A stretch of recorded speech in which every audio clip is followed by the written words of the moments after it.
हमें आज का टॉपिक पता ही है कि आजकल बारिशों के दिन चल रहे हैं, मानसून चल रहा है, उसके ऊपर ये सत्र है जिसमें हम प्राणायाम और नेचुरोपैथी के थ्रू आपको बताएंगे कि हम अपने आप को कैसे ठीक रख सकते हैं।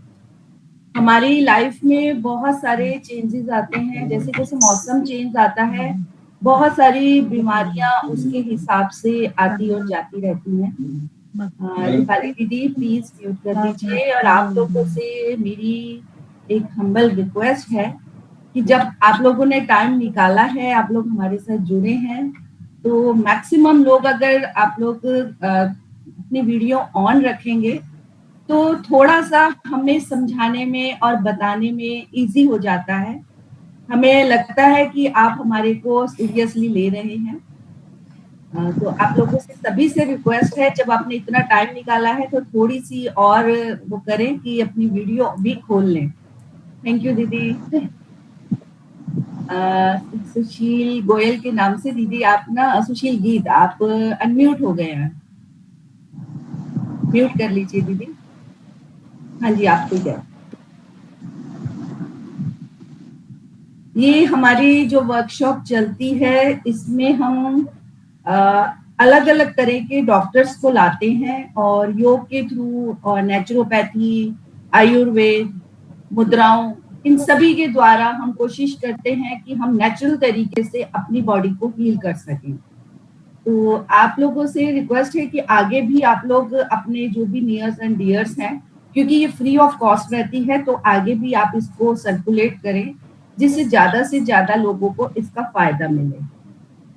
आजकल क्या हो रहा है, आज जो हम यहाँ पर जुड़े हैं और समझना चाह रहे हैं कि क्यों हम बार बार सब कुछ करते हुए भी, अपनी लाइफ को चलते हुए भी बीमारियां हमें घेर लेती हैं, क्योंकि मौसम के अनुरूप हमारी बॉडी टेम्परेचर, हमारी बॉडी का चेंज होता है, उसके कारण हमारी बॉडी में बहुत सारे चेंजेस आते हैं। और दूसरी बात कि इतनी लाइफ हमारी भाग दौड़ भरी हो गई है कि हम सब कुछ तो कर रहे हैं लेकिन अपने शरीर का ही ध्यान नहीं दे पा रहे। इतना शरीर से काम लेते हैं लेकिन हम अपने अपने शरीर को, अपने मन की तरफ ध्यान ना दे पाने के कारण भी कुछ बीमारियां हमें घेर लेती हैं। आज के पूरे सेशन में जो भी हमारा 2 घंटे का सेशन रहेगा, उसमें हम यही समझेंगे कि हमें किस तरह से प्राणायाम और प्राकृतिक चिकित्साओं के द्वारा अपनी लाइफस्टाइल को कैसे उसमें चेंज लाना है, कैसे अपने शरीर को बिना दवाइयों के ठीक रखना है, उसको ऊर्जावान बनाना है। और अपने पूरे जीवन को, यदि हम स्वस्थ रहते हैं तो हमारा पूरा जीवन आनंदमय बन जाता है। तो हमें ये बात समझनी है कि थोड़ा सा अपने शरीर पे अगर हम ध्यान देते हैं तो हम अपने आप को ठीक रख सकते हैं। तो सबसे पहले आज मैं डॉक्टर रचना जैन को आमंत्रित करूंगी, जो आज हमें प्राणायाम के थ्रू समझाएंगी कि किस तरह से हमें अपने आप को, बॉडी को हील करना है। डॉक्टर रचना जैन के बारे में वैसे तो आप लोग जानते ही हैं, फिर भी मैं थोड़ा सा उनके बारे में बता दूं। ये योगा में पीएचडी हैं, योग थेरेपिस्ट हैं, नेशनल इंटरनेशनल जज हैं, एनएलपी प्रैक्टिशनर हैं और इनकी नॉलेज और एक्सपीरियंस काफी गहरा है। इनके जो स्टूडेंट्स हैं वो भी जब इनके साथ सेशंस लेते हैं तो उनकी जो नॉलेज है उसको देख करके मंत्रमुग्ध हो जाते हैं। हर बार नया कुछ सीखने को मिलता है। ये ऑथर भी हैं, 20-25 बुक्स लिख चुकी हैं, जिसमें से 2 बुक्स अमेजोन पर बेस्ट सेलर में भी आ चुकी हैं। तो हम आमंत्रित करेंगे डॉक्टर रचना जैन को, वो आए और हमें प्राणायाम के थ्रू समझाएं कि हम अपनी बॉडी को कैसे हील करें।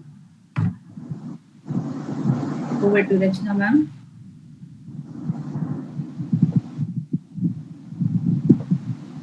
जय जिनेन्द्र सभी को। जय जिनेन्द्र। जय दीदी। जय जिनेन्द्र। चलिए, तो आज का हम सेशन यहाँ शुरू करते हैं।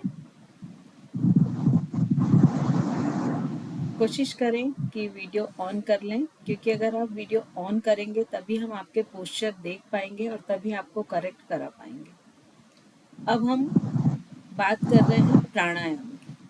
प्राणायाम शब्द से सभी परिचित होंगे। मेरे ख्याल से कोई भी ऐसा नहीं होगा, यहाँ पर लगभग सभी योग को जानने वाले हैं, तो सभी प्राणायाम से परिचित होंगे।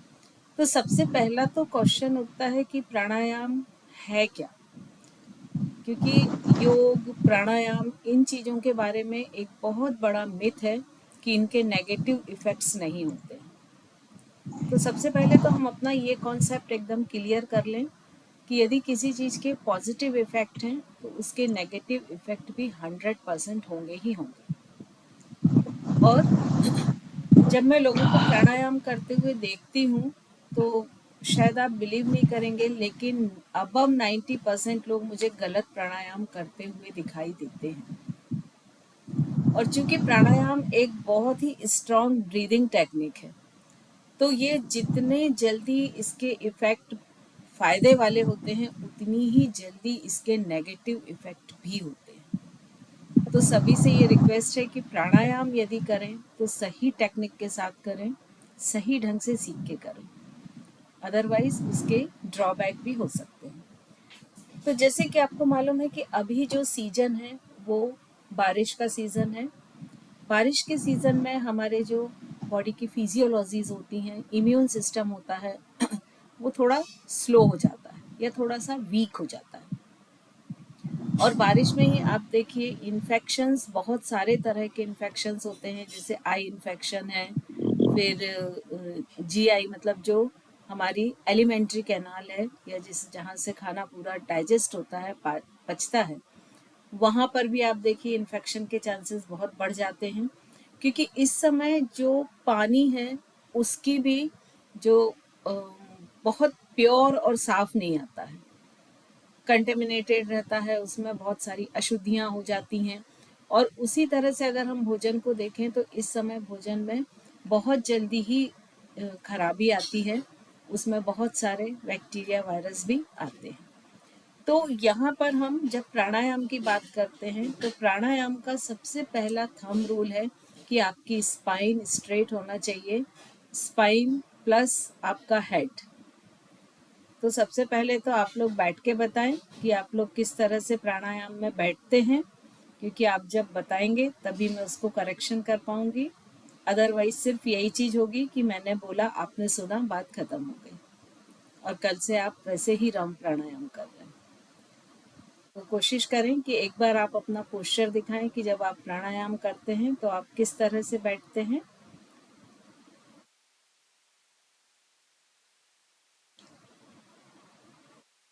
जी नीलम जी, वेरी गुड। आकांक्षा देखिए आप बैठी सही हैं, लेकिन आपकी गर्दन दाहिनी साइड झुकी हुई है। ये जो छोटी छोटी मिस्टेक्स हैं ये हमें खुद नहीं दिखती हैं, तो इसके लिए बहुत ज़रूरी होता है कि कोई इन मिस्टेक्स को करेक्ट करे। चिन सभी की डाउन है, जिनके भी मैं वीडियो देख पा रही हूँ, चिन इस तरह से सामने की तरफ झुका के रखें, इसको फ्लोर के पैरेलल कीजिए। आपका ये जो लोअर जॉ होता है ये फ्लोर के पैरेलल होना चाहिए।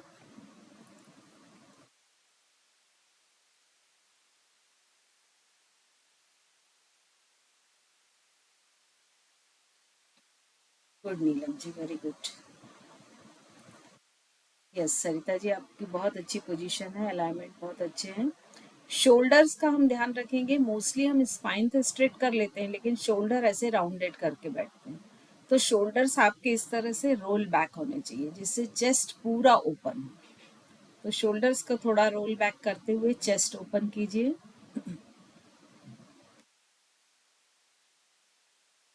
अब हम जब प्राणायाम में, अभी मैं आपकी आईज क्लोज नहीं करा रही हूँ क्योंकि आपको देखना है प्राणायाम कैसे करते हैं। प्राणायाम हमको राइट हैंड से ही करना है, ठीक है। अब राइट हैंड से जब हम प्राणायाम करते हैं तो हमारा जो राइट थंब होता है इससे हम राइट नॉस्ट्रिल को ऑपरेट करते हैं, खोलते और बंद करते हैं। और जो हमारी रिंग फिंगर होती है इससे हम लेफ्ट नॉस्ट्रिल को खोलते और बंद करते हैं। बीच की जो 2 उंगली होती हैं ये इस तरह से आज्ञा चक्र पर रखते हैं, तो हमारी जो मुद्रा बनती है ड्यूरिंग प्राणायाम वो इस तरह की रहती है। अब इसमें 2 फॉल्ट होते हैं, ठीक है? क्या क्या होते हैं? एक तो जैसे ही हम बोलते हैं, जैसे सुशील कीत जी, आप गलत कर रहे हैं। जैसे ही हम बोलते हैं कि ये प्राणायाम शुरू करो, हम सबसे पहले क्या करते हैं, ये पोजीशन जो अभी आपने की, देख रहे हैं, नेक मेरा तिरछा हो गया है, चिन डाउन हो गया है, क्योंकि हमको इस हाथ को ऐसे लाने में यहाँ पर स्ट्रेचिंग आती है और हम उससे बचने की कोशिश करते हैं। तो सबसे पहले आप कोशिश करें कि किसी बैक पोर्शन को सटा के बैठें, जैसे किसी प्लेन दीवार है या किसी चीज से, जिससे आपका ये जो आज्ञा चक्र है, जहां हम ये बिंदी या तिलक लगाते हैं, इसका जस्ट पीछे वाला हिस्सा वॉल को टच करे। और फिर पूरे प्राणायाम के दौरान आपको इस हिस्से को वॉल से अलग नहीं करना है, ठीक है? तो फर्स्ट हमको क्या प्रिकॉशन रखने हैं, क्योंकि देखिए ये सबको मालूम है कि प्राणायाम कैसे करते हैं। अनुलोम विलोम प्राणायाम है तो एक नॉस्ट्रिल से लेते हैं, दूसरे से एक्सेल करते हैं, दूसरे से फिर से लेते हैं, पहले से एक्सेल करते हैं, तो ये सभी को मालूम है। तो यहाँ पर मैं ध्यान दे रही हूँ कि आपकी टेक्निक सही हो। तो सबसे पहले तो हमने अपनी बॉडी को अलाइंड कर लिया, एक सिमिट्री में कर लिया। अब जैसे ही हम ये हाथ उठाते हैं तो हमारा सबसे पहला जो मिस्टेक होती है वो ये होती है। तो कोशिश करें कि आपका जो सिर है वो बिल्कुल भी ना घूमे, सेंटर में रहे और आप हाथ को आगे की तरफ लाएं। यदि आपको मान लीजिए इस तरह से करने में थोड़ी सी मुश्किल हो रही है, आप दूसरे हाथ को इस तरह से सपोर्ट दे के रख लें। ये तो जैसे आप ऐसा सपोर्ट दे के रखेंगे तो आपकी ये जो स्ट्रेचिंग है ये कम हो जाएगी, क्योंकि प्राणायाम मतलब 5 से 10 मिनट तक आपको लगातार करना। या फिर अपनी गोद में कुछ पिलो या ऐसा कोई 2 पिलो एक साथ या गोल पिलो ऐसा कुछ रख लें कि उसके ऊपर हाथ रख लें, ठीक है? तो कुछ आप प्रॉप्स यूज कर सकते हैं, लेकिन आपका जो ये हाथ है, दूसरी इसमें गलती क्या करते हैं कि जब ये हाथ ये पोजीशन, ये देख रहे हैं, ये एल्बो मेरी जो है ये बहुत ही कम एंगल पे है, ये एल्बो दिख रही है आपको, जबकि हमारे एल्बो की पोजीशन क्या ये होनी चाहिए, ये ऊपर उठी हुई थोड़ी सी। अगर इसको हम नीचे कर देंगे तो अपने आप हमारी ये चिन डाउन हो जाएगी, ठीक है? ये हमारी जनरल जो मिस्टेक देखी है उन पर ही मैं बात कर रही हूँ। दूसरी हम क्या मिस्टेक करते हैं कि जब हम इस तरह से पुश करते हैं तो आपको एक ये नोज लाइन दिखती है, दोनों आईब्रो से लेके ये पूरी जो नोज लाइन है हमारी, ये बिल्कुल सीधी दिख रही है अभी आपको, ठीक है? लेकिन जैसे ही हम प्राणायाम शुरू करते हैं और हम बोलते हैं राइट नॉस्ट्रिल को बंद करो, तो मैं अभी सिर्फ ऐसे बता रही हूँ जिससे आपको ये समझ आए। तो हम कैसे बंद करते हैं, देखिए नोज लाइन तिरछी हो गई पूरी, ये दिख रही है आपको तिरछी, ये नहीं होना चाहिए। आपका जो बंद है वो इतना सॉफ्टली होना चाहिए कि ये नोज लाइन क्लोज तिरछी ना हो। तो दूसरा हमको ध्यान रखना है, क्योंकि हमारी नोज भी जो है वो अलाइन रहे, इस तरह से सॉफ्टली बंद करना है कि ये ऐसे नहीं करना है, ठीक है? अब तीसरा आता है ब्रीद इन ब्रीद आउट और होल्ड, जिसको योग की भाषा में बोलते हैं पूरक, रेचक और कुंभक, ठीक है? तो अब प्राणायाम का अर्थ सभी को मालूम है कि प्राणों को विस्तार देना। अब प्राणों को विस्तार कैसे देंगे, तो उसको प्राणायाम में सबसे ज्यादा फोकस होता है कुंभक पर। कुंभक मतलब श्वास को रोक के रखना किसी एक पोजीशन में। तो जो प्राणायाम का रेशो होता है, हमने सिर्फ ये करना प्राणायाम नहीं होता है। तो जो प्राणायाम का रेशो होता है वो फाइनल जो रेशो होता है वो क्या होता है, 1-4-2-4। इसका मतलब होता है यदि आपने 1 सेकंड सांस ली तो आपको 4 सेकंड श्वास को रोकना है, 2 सेकंड श्वास को छोड़ना है और फिर से 4 सेकंड श्वास को रोकना है। लेकिन ये रेशो आप अचीव करेंगे 8 या 10 साल में, पहले दिन आप नहीं कर सकते हैं, क्योंकि इन जनरल व्यक्तियों की आदत क्या होती है कि इनहेल अधिक करना, एक्सेल कम करना। ठीक है। तो इसके कई स्टेप होते हैं जिनको हम धीरे धीरे सिखाते हुए वो जो जिसको हम ट्रेन कर रहे हैं उसको एक एक स्टेप ऊपर उठाते हुए हम आगे लेके जाते हैं। सबसे पहले क्या स्टेप होता है कि आपको अपने प्राणायाम का स्केल पता करना। स्केल मतलब क्या, कि आप कितनी देर सांस ले सकते हैं, कितनी देर रोक सकते हैं और कितनी देर में छोड़ सकते हैं। तो सबसे फर्स्ट स्टेप तो क्या होगा, मान लीजिए आज हम फर्स्ट डे से प्राणायाम करना शुरू कर रहे हैं, ऐसा हम मान के चलते हैं। हालांकि यहाँ पर सभी योग के जानकार हैं, फिर भी हम ऐसा मान लेते हैं कि आज हम डे फर्स्ट कर रहे हैं। तो हमको सबसे पहले क्या करना है, सिंपल इनहेल करना है। आप लोग मेरे साथ करें। अब आपकी जो श्वास है वो साउंड लेस होनी चाहिए, ठीक है। ना उसको लेने की आवाज आनी चाहिए, ना छोड़ने की आवाज। हाथ नीचे ही रखें, सिंपल इनहेल करें और काउंटिंग करते जाएं, जैसे 1 2 3 4। और अगर आप इंग्लिश में बहुत कंफर्टेबल हैं तो हिंदी में करें। मान लीजिए आपने 8 या 10 काउंटिंग तक इनहेल किया। अब श्वास रोक के रखें, अगेन काउंटिंग करें कि कितनी देर आप श्वास को रोक सकते हैं। सपोज अगर आपने 10 इनहेल किया था तो आप 5 श्वास को रोक पाए। अब एक्सेल करते हुए फिर से काउंटिंग करें और आपको कहाँ तक आना है, 20 तक। मतलब आपने जो भी इनहेल किया था उससे डबल एक्सेल करना है। और ऐसे 3 राउंड करें लगातार। तो मान लीजिए क्या होगा कि पहले राउंड में अगर आप 10 तक कर पाए तो दूसरे में आप 9 तक कर पाएंगे, तीसरे में और कम होगा। तो ऐसे करते करते आप जब 5वें राउंड में आएंगे तो डेफिनेटली आप 8 या 6 के आसपास पहुंच जाएंगे। तो वो जो 6 है वो आपका स्केल हुआ। अब आपको क्या करना है कि नेक्स्ट डे से 6 से शुरू करना है। तो एक बार ट्राई करेंगे आप लोग। डीप इनहेल करें काउंटिंग करते हुए, क्योंकि सभी की काउंटिंग यहाँ पर डिफरेंट आएगी, किसी की भी सेम नहीं आएगी। कुछ सेकेंड होल्ड करें और फिर कोशिश करें कि अगर आपने 8 तक इनहेल किया है तो 16 तक आप एक्सेल करें। 5 टाइम्स ऐसा करते जाएं।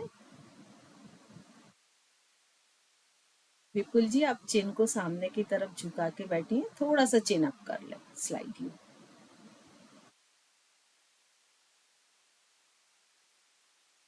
जी वेरी गुड।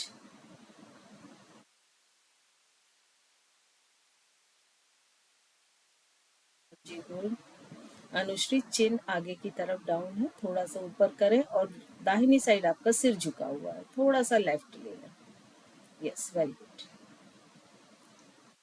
और जब आपके 5 ब्रीदिंग्स हो जाएं तो अपने हाथ को वापस ले आए। चैट बॉक्स में लिखें आपका क्या स्केल आया, क्या नंबर आया, क्योंकि ये सबका डिफरेंट आएगा। किसी का भी सेम, कोई हो सकता है 5 तक ही कर पाए, कोई 10 तक कर ले।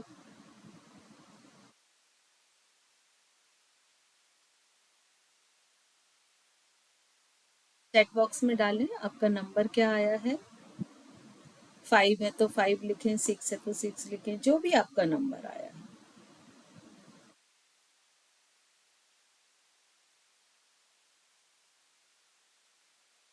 तो जो भी आपका नंबर आता है ना, जैसे 4 आया, तो आपको करना क्या है कि अब कल से जो प्राणायाम स्टार्ट करना है वो 4 को लेके करना है। 4 इनहेल, कुछ सेकंड होल्ड, 8 एक्सेल। ठीक है, ये रेशो मैनेज करना है। लेकिन हर 3 से 4 दिन बाद में आपको इसमें 1 प्लस करना है। जैसे आपने 4 डे तक 4 को लेके किया, फिर उसके बाद उसमें 5 कर दिया, फिर 6 कर दिया। विपुल जी, ये रेशो ना आपको एक्सेल डबल ही करना है। होल्ड आपका भले ही कम टाइम हो अभी, क्योंकि अभी हम सिर्फ बिगनर्स हैं, तो हम उस ओर जा रहे हैं। तो आप होल्ड को थोड़ा कम कर दीजिए, लेकिन आप एक्सेल को डबल करिए कि अगर आपका 5 इनहेल है तो 10 एक्सेल आए। ठीक है, तो हमको इस तरह से बढ़ाते जाना है। नंबर कहाँ तक बढ़ाएंगे, 16 तक। गुड रूबी जी, 16 तक नंबर बढ़ाना है। मतलब आपको 16 इनहेल करना है, कुछ सेकंड होल्ड करना है, और 16 का डबल क्या हो जाएगा, 32। 32 आपको एक्सेल करना है। और जब ये रेशो आपका मैनेज हो गया तो अब हम फिर बिगनिंग पे आ जाएंगे। एक चीज हमने मैनेज कर ली, ये हमारा पहला स्टेप क्लियर हो गया। अब सेकंड स्टेप में हम आएंगे कि फिर से एक स्केल को ढूंढेंगे। और किस तरह से ढूंढेंगे कि मान लीजिए हमने 10 तक इनहेल किया, अब हमको कोशिश करना है 40 तक होल्ड करने की और 20 तक एक्सेल करने की। मान लीजिए 10 तक नहीं हो पा रहा है तो हमने 5 लिया, 6 लिया, जो भी हमारा हमसे पॉसिबल हो सकता है। ये सेकंड स्टेप है, ध्यान रखिएगा। तो सेकंड स्टेप में हमें क्या करना, सपोज हमने 5 इनहेल किया, 20 होल्ड किया, 10 एक्सेल किया। और इसको भी जब हमने 5 टाइम्स किया तो पांचवें राउंड में जो हमारा नंबर आया वो हमारा स्केल है। सपोज 4 हमारा नंबर आया कि 4 तक हम पांचवें राउंड में कर पाए, तो हमको क्या करना, फिर नेक्स्ट डे से 4 इनहेल, 16 होल्ड और 8 एक्सेल। और फिर हर 4 दिन में इस नंबर को 1 से प्लस करना है। मतलब आपने 4-5 दिन बाद 5 इनहेल, 20 होल्ड, 10 एक्सेल इस तरह से किया। तो ये धीरे धीरे आपका जो नंबर है वो मैनेज होएगा। और इसको भी 16 तक आपको बढ़ाने की कोशिश करना है कि 16 मतलब 16 इनहेल, 64 होल्ड और 32 एक्सेल। तो अभी इसके आगे के स्टेप हम स्किप करते हैं क्योंकि इस स्टेप तक आने में ही हमको हो सकता है 1 साल लग जाए। ठीक है, तो अभी एक प्राणायाम हम इस रेशो को मैनेज करते हुए करेंगे। तो अभी हम करने वाले हैं सूर्य भेदी प्राणायाम। सूर्य भेदी प्राणायाम में आपको क्या करना है, हर बार राइट नॉस्ट्रिल से इनहेल करना है, होल्ड करना है और लेफ्ट से एक्सेल करना है। ठीक है, तो ये 5 टाइम्स करना है। अगर आप वीडियो ऑन करके करेंगे तो मैं आपके पोस्चर को करेक्ट कर सकती हूँ, अदरवाइज एज यू लाइक, जैसा आपको भी ठीक लगे। तो आपको सबसे पहले अपने बॉडी को सिमेट्रिकल पोजीशन में रखना है, शोल्डर रोल बैक करना है, स्पाइन स्ट्रेट करना है कंप्लीट, चिन को फ्लोर के पैरेलल करना है आपको। दोनों हाथों को ज्ञान मुद्रा में रख लें। अब अपने राइट हैंड को उठाते हुए साउंडलेस डीप इनहेल करें विद काउंटिंग। राइट नॉस्ट्रिल से इनहेल करेंगे। रूबी जी चिन डाउन कर ली है आपने, चिन ऊपर उठा लें प्लीज। संगीता जी आपने ना राइट साइड टर्न कर लिया है, जैसे आप एक बार आंखें खोल के देखिए, आपने क्या किया, जैसे ये सामने होना चाहिए ना, ऐसा टर्न किया ये। तो इसको सेंटर में रखें। गुड अनुश्री जी, very good. Neelam ji good.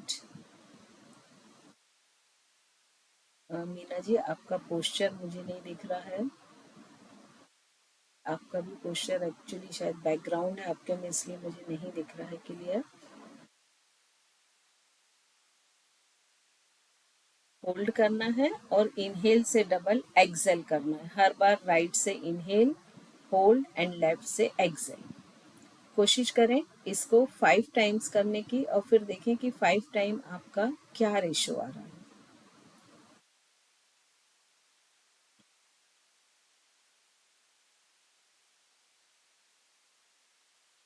Monika जी थोड़ा सा आपने राइट साइड झुका लिया है सिर।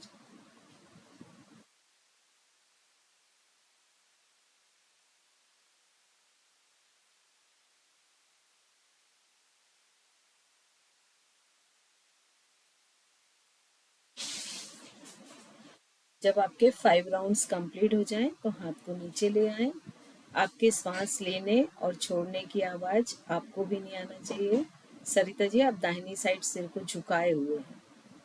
देखिए 2 टर्म्स, चलिए कर लीजिए फिर मैं बताती हूँ।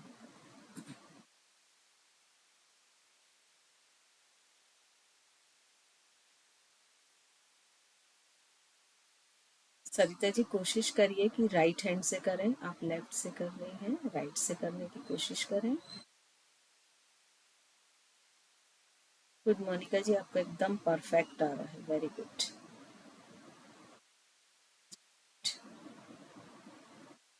आई थिंक आप सभी का हो गया होगा।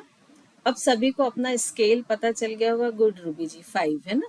तो जैसे 5 आपका स्केल आया तो कल से आप अनुलोम विलोम, नाड़ी शोधन, चंद्र बेदी, सूर्य बेदी, भ्रामरी और उज्जाई, ये कोई भी प्राणायाम करें तो आपका रेशो क्या होगा रूबी जी कि आपको 5 इनहेल करना है, कुछ सेकंड होल्ड करना है और 10 एक्सेल करना है। ठीक है, फिर आप 3-4 दिन बाद इसको 6 लेके करेंगे। 6 कुछ सेकंड होल्ड, फिर उसके बाद में 12 एक्सेल। ठीक है। अब इसमें ज्यादातर जो लोग मिस्टेक कर रहे थे वो क्या करते हैं, फर्स्ट मिस्टेक होती है कि इस तरह से सिर को झुका लेना। ये बहुत स्लाइडली होता है, लेकिन इससे क्या होगा कि आपके जो सर्वाइकल है वहां पर आपकी जो ट्यूब है वो मुड़ गई। ठीक है। दूसरी मिस्टेक क्या होती है कि हम इस तरह से टर्न कर लेते हैं, टर्न कर लेते हैं इस तरह से, ये दूसरी मिस्टेक होती है। और तीसरी मिस्टेक क्या होती है कि हम इस तरह से बेंड कर लेते हैं। ये 3 मिस्टेक्स होती हैं और ये तीनों को करेक्ट करना जरूरी है ना। तो ये 3 मिस्टेक का आप ध्यान रखें तो आपका प्राणायाम बहुत ही अच्छी तरह से हो। तो ये प्राणायाम के बारे में छोटी छोटी जानकारियां थी। और अगर आप सही टेक्निक सीखना चाहते हैं तो भी हमें ग्रुप में लिखें या पर्सनल लिखें, तो हम कोशिश करेंगे कि थोड़ा सा और टाइम लेके आप लोग को सही टेक्निक में सिखाएं कि किस तरह से हम पर्टिकुलर एक एक प्राणायाम को लेके कि उन्हें किस तरह से करना चाहिए। अब आपके किसी के अगर कोई क्वेश्चंस हैं तो हैंड रेस कर लें, तो हम क्वेश्चन ले लेते हैं। किसी भी तरह का डाउट है, क्वेश्चन है तो वो क्लियर करें। जी संगीता जी। मरहम नमा, यही दीदी टेक्निक सीखना बहुत जरूरी जो आपने बताया है ना, वही मतलब मेरा वो है। एक्चुअली क्या होता ना, देखिए एक बहुत मैं छोटा सा एग्जाम्पल अक्सर देती हूँ कि अगर हम घर में चाय भी बनाते हैं और वो बिना टेक्निक के बनाते हैं तो वो स्वाद वाली नहीं बनती है। कभी फील किया संगीता जी कि विदाउट टेक्निक बनाते कि हम डालते जा रहे हैं बस सारी चीजें, है ना। तो टेक्निक बहुत जरूरी होती है। जैसे यदि डॉक्टर कोई मेडिसिन दे कि ये खाली पेट खाना है, ये नाश्ते के बाद खाना, आप उल्टा कर दें तो 100% आपको थोड़ी सी कुछ ना कुछ प्रॉब्लम्स होंगी ही होंगी। तो प्राणायाम क्या होता है कि ये ब्रीदिंग की एक बहुत ही स्ट्रॉन्ग टेक्निक है। और आपको मालूम है कि ये जो प्राण तत्व है जिसको हम साधारण भाषा में ऑक्सीजन भी बोलते हैं, है ना, एक स्थूल रूप में अगर हम यूज करें तो इसको हम ऑक्सीजन भी बोलते हैं।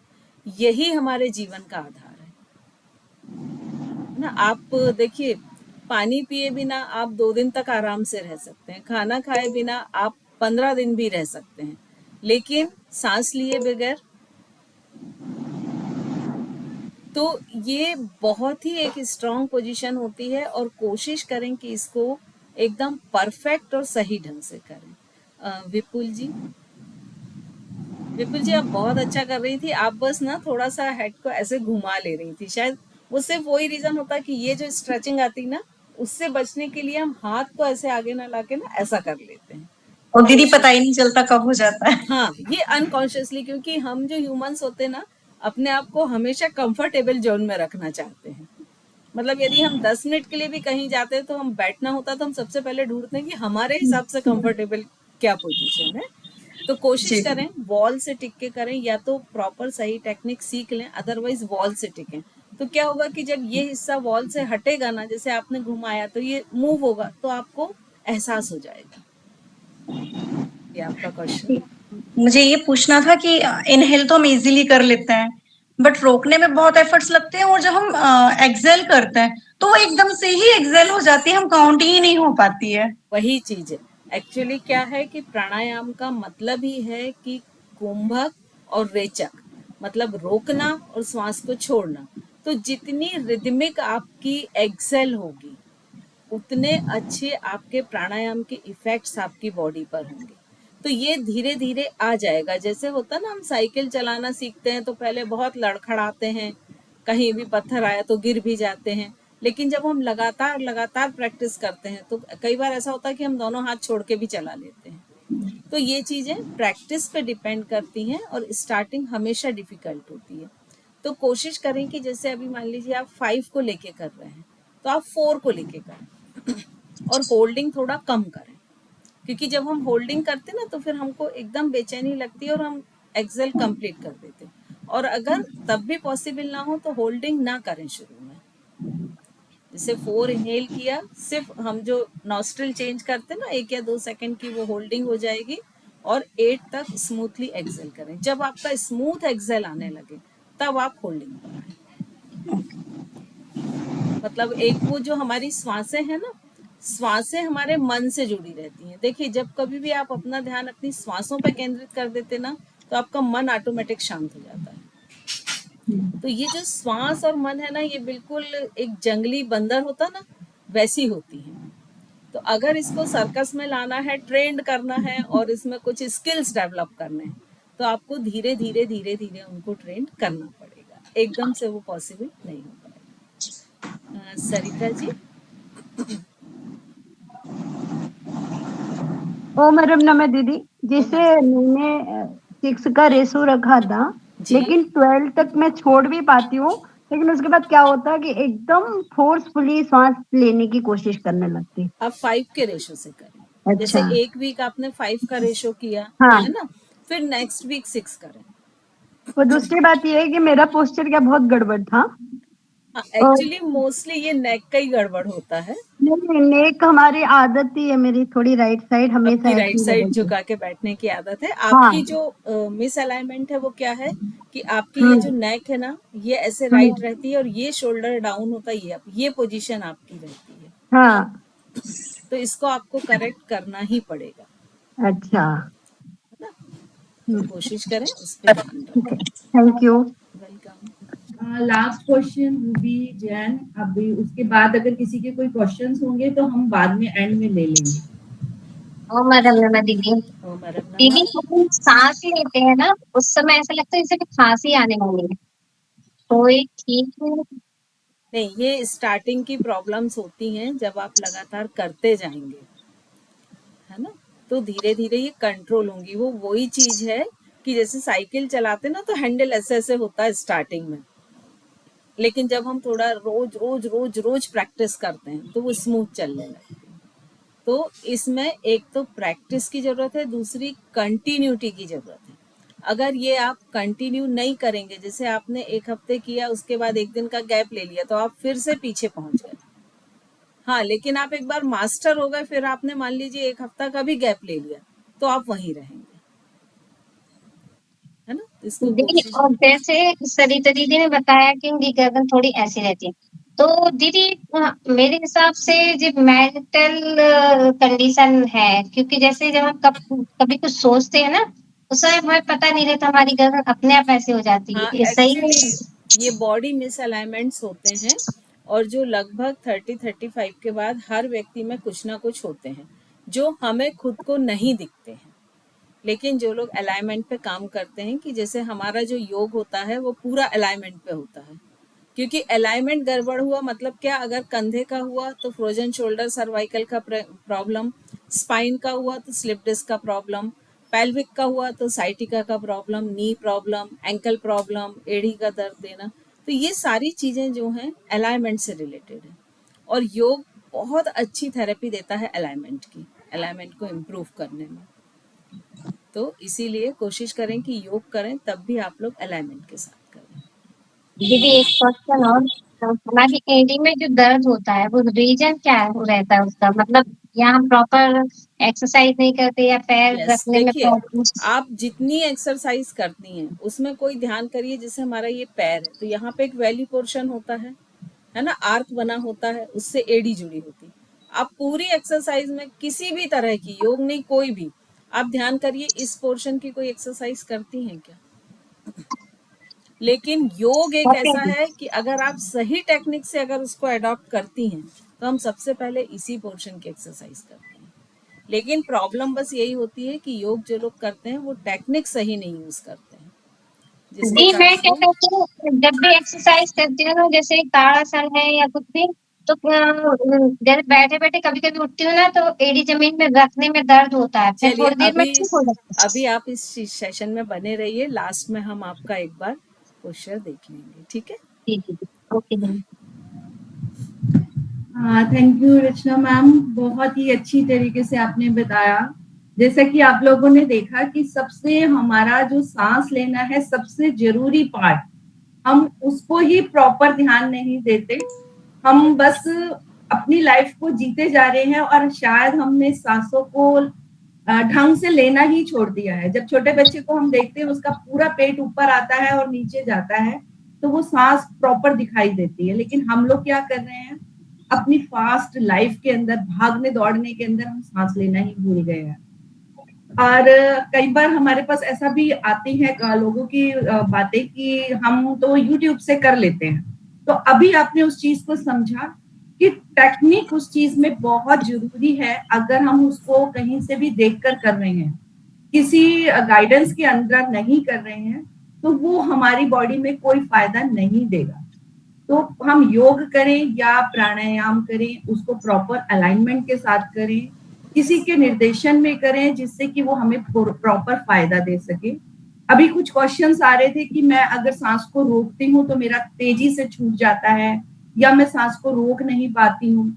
तो ये चीज को समझें कि हमारा, जैसे मैम ने समझाया कि हमारा एक नंबर होना चाहिए, हम उस नंबर से नोट करें कि हम कितने नंबर तक हम सांस को रोकें, जिसके बाद हम आराम से उसको इजीली सांस को छोड़ सकें। हम कोशिश करते हैं नंबर्स को शुरू में बढ़ाने की।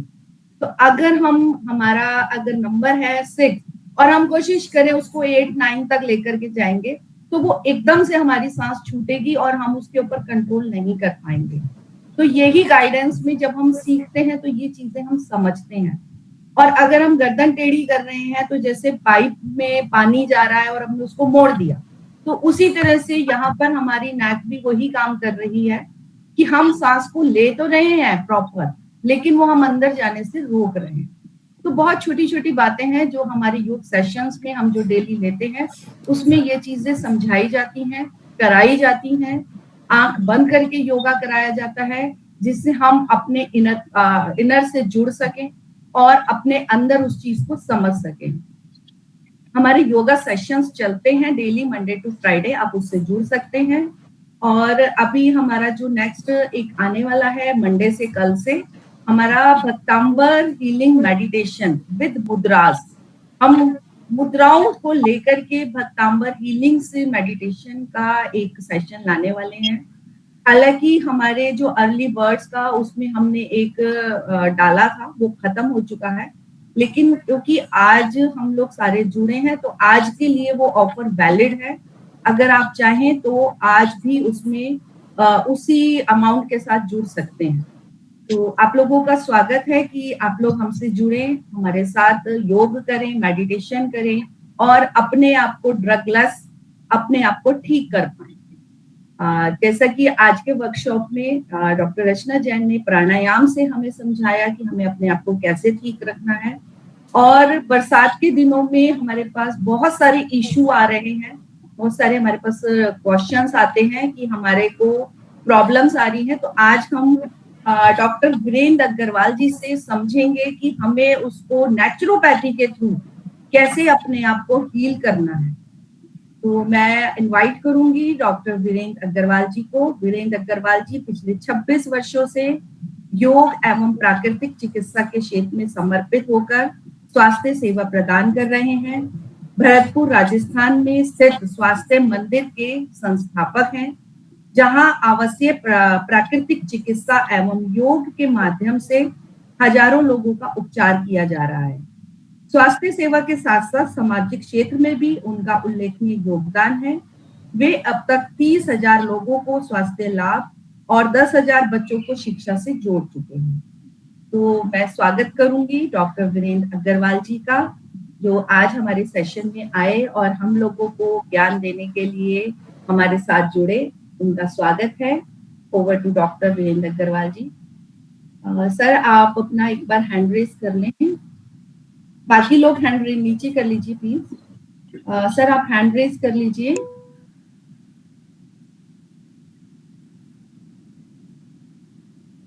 डॉक्टर वीरेंद्र अग्रवाल।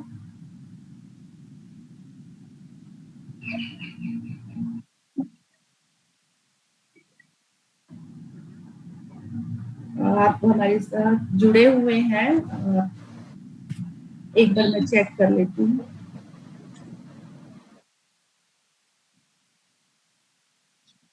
पूजा जी का क्वेश्चन था वो हम ले लेते हैं, आप चेक कर लीजिए तब तक। जी हाँ जी। किसी ने भी डॉक्टर मंजू जैन जी का नंबर मांगा था, तो वो मैं आपको ग्रुप पर डाल दूंगी, आप या मेरे से पर्सनल पे ले लीजिए। हाँ बिल्कुल दीदी। आप पूजा जी वीडियो ऑन कर लें।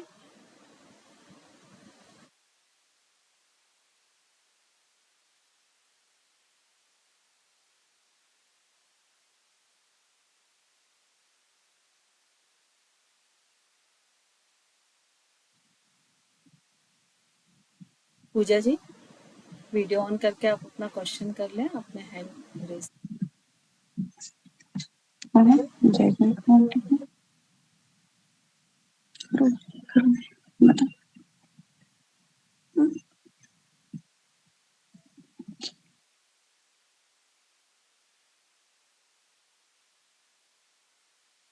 आप म्यूट पे हैं, अनम्यूट कर लें अपने आप को। पूजा जी गुड, बड़ा प्यारा सा स्माइलिंग फेस है भाई, क्यों छुपा के रखे थे?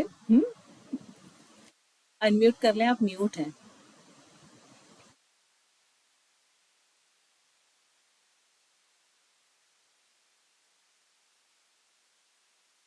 यस।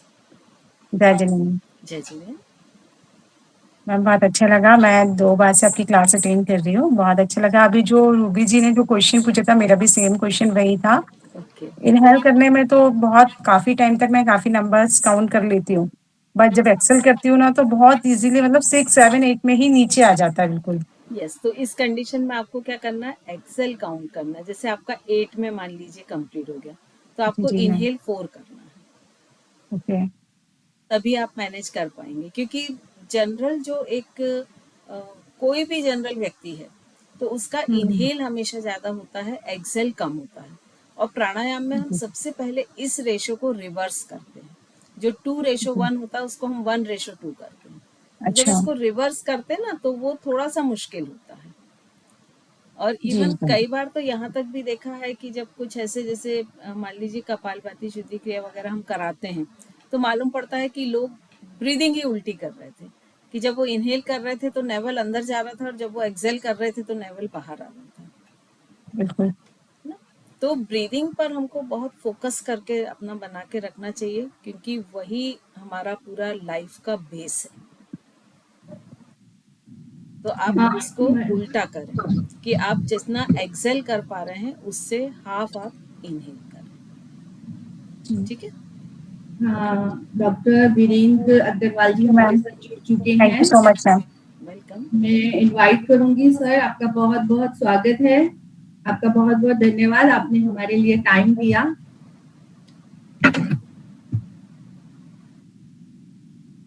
आप म्यूट पे हैं सर, आप अनम्यूट कीजिए। मैम एक बार पिन कर दीजिए सर को। देखें तो मैं पिन कर, उन्होंने हैंड रेज किया हुआ था सर, एक बार हैंड रेज कर हैंड दीजिए। रेज नहीं किया है। हटा दिया उन्होंने सर, एक बार हैंड रेज कर दीजिए आप, आपको पिन कर देते हैं।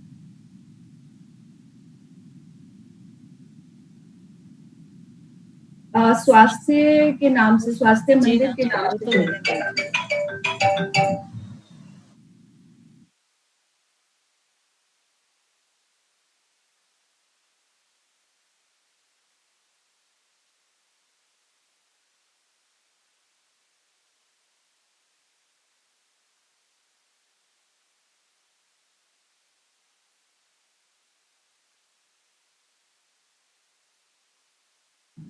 मैम एक बार चेक कर लिए, उनका अनम्यूट नहीं हो पा रहा है। एक मिनट में चेक करती हूँ। वैसे यहाँ से मैंने रिस्ट्रिक्शन कुछ भी नहीं किया है। हाँ हाँ जी, यस हो गया सर, हो गया। Yes yes.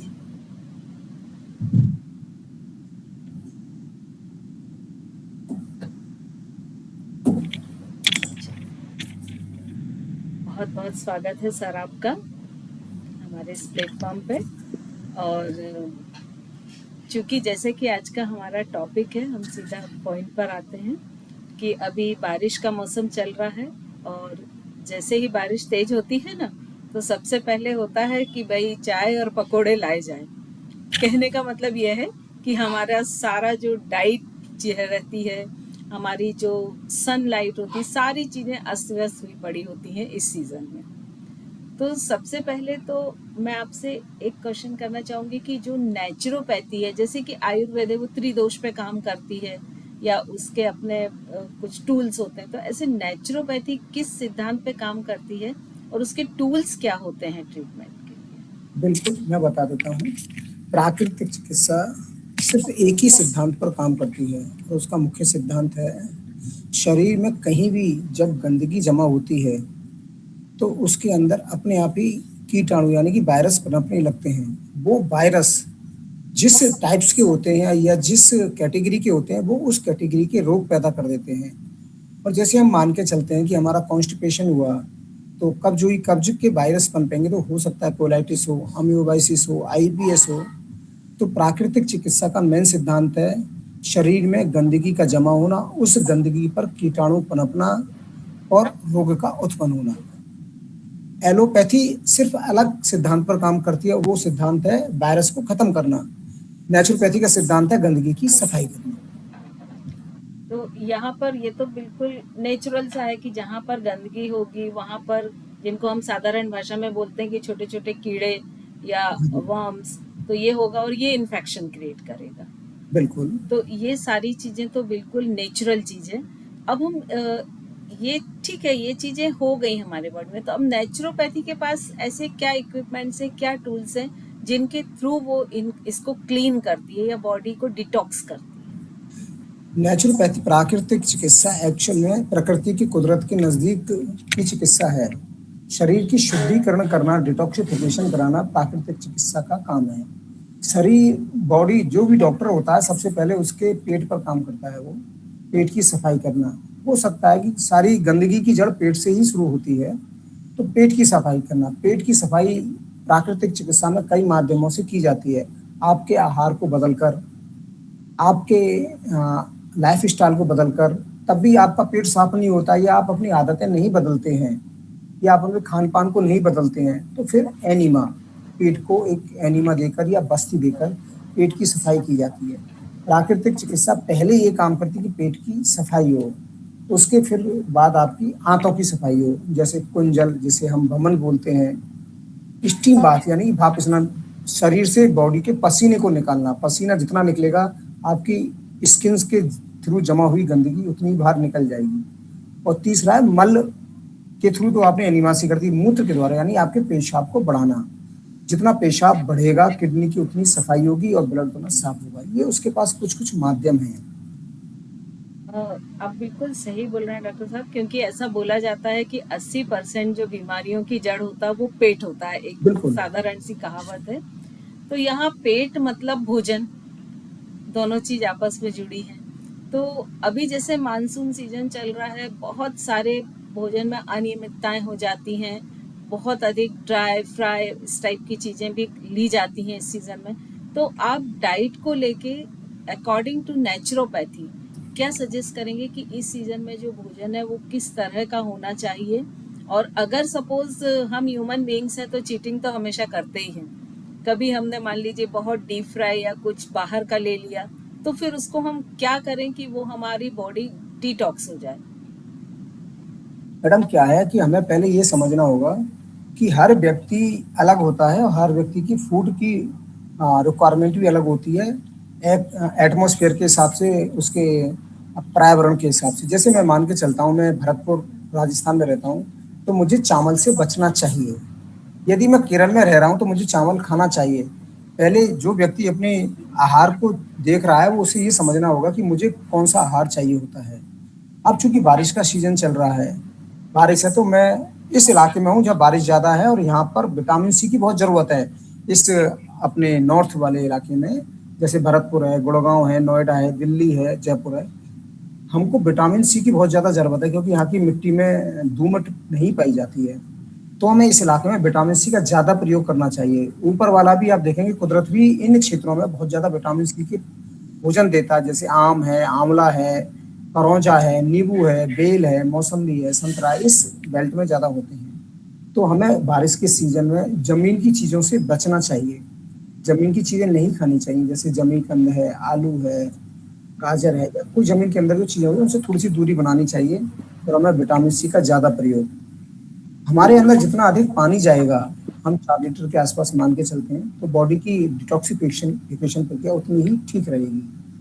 तला मिर्च मसाले वाली बात है तो हमें थोड़ा सा दूरी रखनी चाहिए। नमक चूंकि सोडियम का सोर्स है तो नमक ठीक रहेगा। मिर्च की जगह थोड़ी सी दूरी बना के काली मिर्च का हम प्रयोग कर सकते हैं। मैं इस क्षेत्र के लिए कह रहा हूँ, जो अन्य क्षेत्र हैं वहाँ उन्हें चावल का प्रयोग करना चाहिए। जो चंडीगढ़ या पंजाब बहुत ज्यादा ठंड इलाके वाले क्षेत्र हैं तो वहाँ थोड़ा सा सौंफ अजवाइन का ज्यादा प्रयोग करना चाहिए। इन शॉर्ट हम ये कह सकते हैं कि व्यक्ति को जो लोकल और सीजनल है, बिल्कुल वो बिल्कुल चीज अगर वो कंज्यूम करे तो काफी चीजों से वो स्वयं ही बच सकता है। बिल्कुल क्योंकि बिल्कुल बिल्कुल आप आजकल का ये ट्रेंड हो गया है, कई जगह हमने देखा कि जैसे फ्रूट्स हैं, वेजिटेबल हैं, तो लोग जो आउट ऑफ कंट्री या आउट ऑफ स्टेट के लेके खाना एक स्टेटस सिंबल बना लिया है। बिल्कुल गलत है वो। तो मुझे लगता है कि ये चीज नेचुरोपैथी के हिसाब से बिल्कुल गलत है और हमें कोशिश करना चाहिए कि जो हमारे 200-300 किलोमीटर के एनवायरनमेंट में जो चीजें, जो क्रॉप्स या जो फ्रूट्स वेजिटेबल्स ग्रो कर रहे हैं और जिस सीजन में हो रहे हैं, तो हम कोशिश करें कि वो सीजनल और लोकल चीज़ों को ही कंज्यूम करें, तो वो हमारे डाइजेशन को मेंटेन रखने में काफ़ी हेल्पफुल होगी। बिल्कुल यहाँ आपने पानी के बारे में बोला कि लगभग 4 लीटर पानी पीना चाहिए, एक अप्रॉक्सीमेट, है ना। तो बारिश के मौसम में अक्सर जो पानी होता है वो बहुत कंटेमिनेटेड आता है, जो बहुत उसमें बहुत सारी अशुद्धियाँ मिल चुकी होती हैं। तो पानी हमें आप किस तरह का सजेस्ट करेंगे? एक तो बॉयल होता है, फिर उसमें किसी तरह के कोई हर्ब्स हो सकते हैं क्या कि उन हर्ब्स को हम डाल के बॉयल कर लें और वो पानी पिएं तो वो हमारी इम्यूनिटी को भी बूस्ट अप करे और हमको जो वाटर से इन्फेक्शंस होने वाले हैं उनसे उनको भी हेल्पफुल हो बचाव में। बिल्कुल, पानी हमें उबाल कर पीना चाहिए। यदि हम पानी में बड़ी इलायची आती है उसका सिर्फ टुकड़ा डाल दें तो वो क्या करेगी, जो भी उसमें एंटी बायोटिक का काम करेगी वो, तो हमें उसमें से डाल के एक बार उबाल लें और उस पानी को हम 24 घंटे तक प्रयोग में ले सकते हैं या मटके में भर सकते हैं। 24 घंटे तक उसमें किसी भी प्रकार का कोई हानिकारक वायरस या जो नुकसान पहुंचाता है वो नहीं होगा। यदि हमारे पास बड़ी इलायची नहीं है बाई चांस तो कोई भी हम खड़ा हुआ मसाला, जैसे हम तेजपात ले सकते हैं, दालचीनी बहुत बेस्ट है, दालचीनी का हम प्रयोग कर सकते हैं। दालचीनी का एक छोटा सा टुकड़ा लेकर उस पानी को में डाल दें तो कम से कम 24 घंटे तक वो पानी आपके लिए सेफ रहेगा। एक बार बॉइल्ड कर लें, उसको बोतल में या किसी मटके में या बाल्टी में भरकर रख दें, तो ये बहुत अच्छा है। तो ये चीजें डाल के ही उबालना है पानी को? हाँ, बेस्ट रहेगा। बहुत ज्यादा काढ़ा नहीं बनाया, सिर्फ एक बॉइल्ड ले लें जिससे क्या उसका वायरस खत्म हो जाए, पानी की टेंडेंसी बदल जाए और पानी में जो हानिकारक कीटाणु है वो खत्म हो जाए। उबालने से 100 डिग्री सेंटीग्रेड पर वो मर जाते हैं। अभी हमने बात की, जैसे आपने बताया, बड़ी इलायची, तेज पत्ता या दालचीनी। तो हमारी जो भारतीय रसोई घर होता है ये मसालों से भरा होता है, तो कुछ और भी ऐसे मसाले हैं क्या कि जो इस सीजन में हम यूज करें तो वो हमारी हेल्थ के लिए, हमारी इम्यूनिटी के लिए हेल्पफुल हो? एक्चुअली में क्या मैडम, हमारी जो किचन है वो साइंटिफिक किचन थी, अब पता नहीं कैसे धीरे धीरे अनसाइंटिफिक हो गई है। साइंटिफिक किचन देखेंगे कि जीरा एक फास्फोरस का बहुत अच्छा सोर्स है। हम जीरे को अब क्या करते हैं, पहले आपने देखा होगा जो छौंक देते थे तो एक कटोरी में तेल गरम करके ऊपर से जीरा डाल के फिर सब्जी में डाला करते थे। अब हमने थोड़ा सा उल्टा कर दिया है, हम जीरे को तब तक भूनते जब तक वो काला नहीं हो जाता है, तो उसके न्यूट्रिशन से वैल्यू खत्म हो जाती है। तो किचन अपने आप में बहुत हर्बल औषधि है। जीरा फास्फोरस का सोर्स है। आपने देखा होगा जीरे के बाद फिर उसके ऊपर नमक है या लाल मिर्च है और धनिया पाउडर है। आपने धनिया पाउडर देखा होगा, धनिया पाउडर में बहुत ज्यादा मैग्नीशियम होता है और मैग्नीशियम बॉडी के लिए बहुत जरूरी है।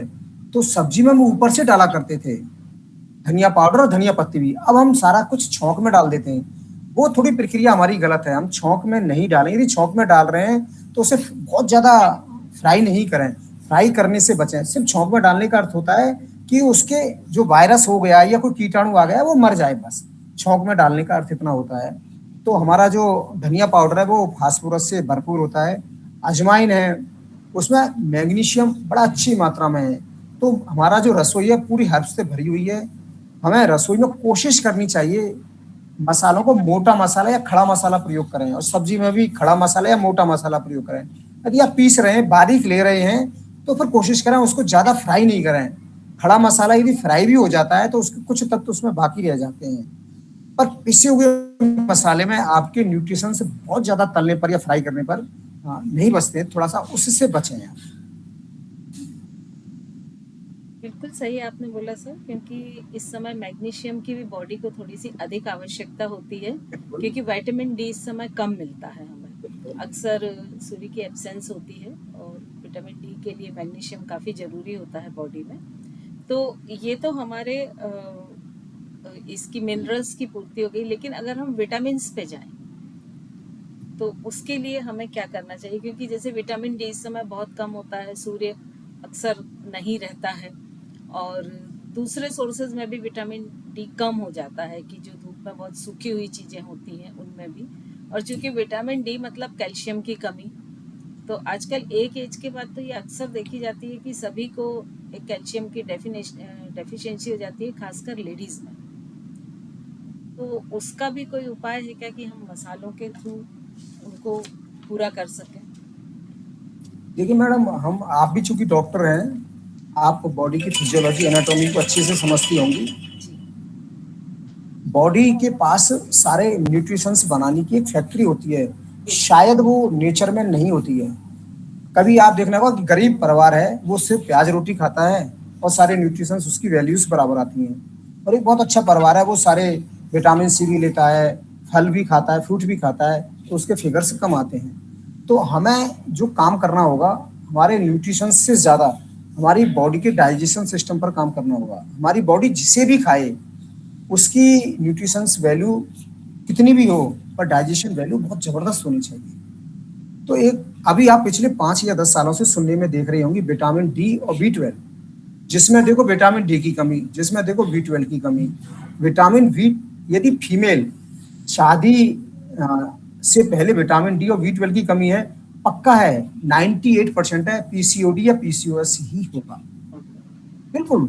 यदि शादी के बाद यदि उसकी बच्चे हैं तो उसके अंदर नर्व्स की प्रॉब्लम होगी, रीढ़ में दर्द होगा, कमर में दर्द होगा, जांघों में दर्द होगा, एड़ियों में दर्द शुरू होगा, कहीं ना कहीं बॉडी में पेन होता रहेगा।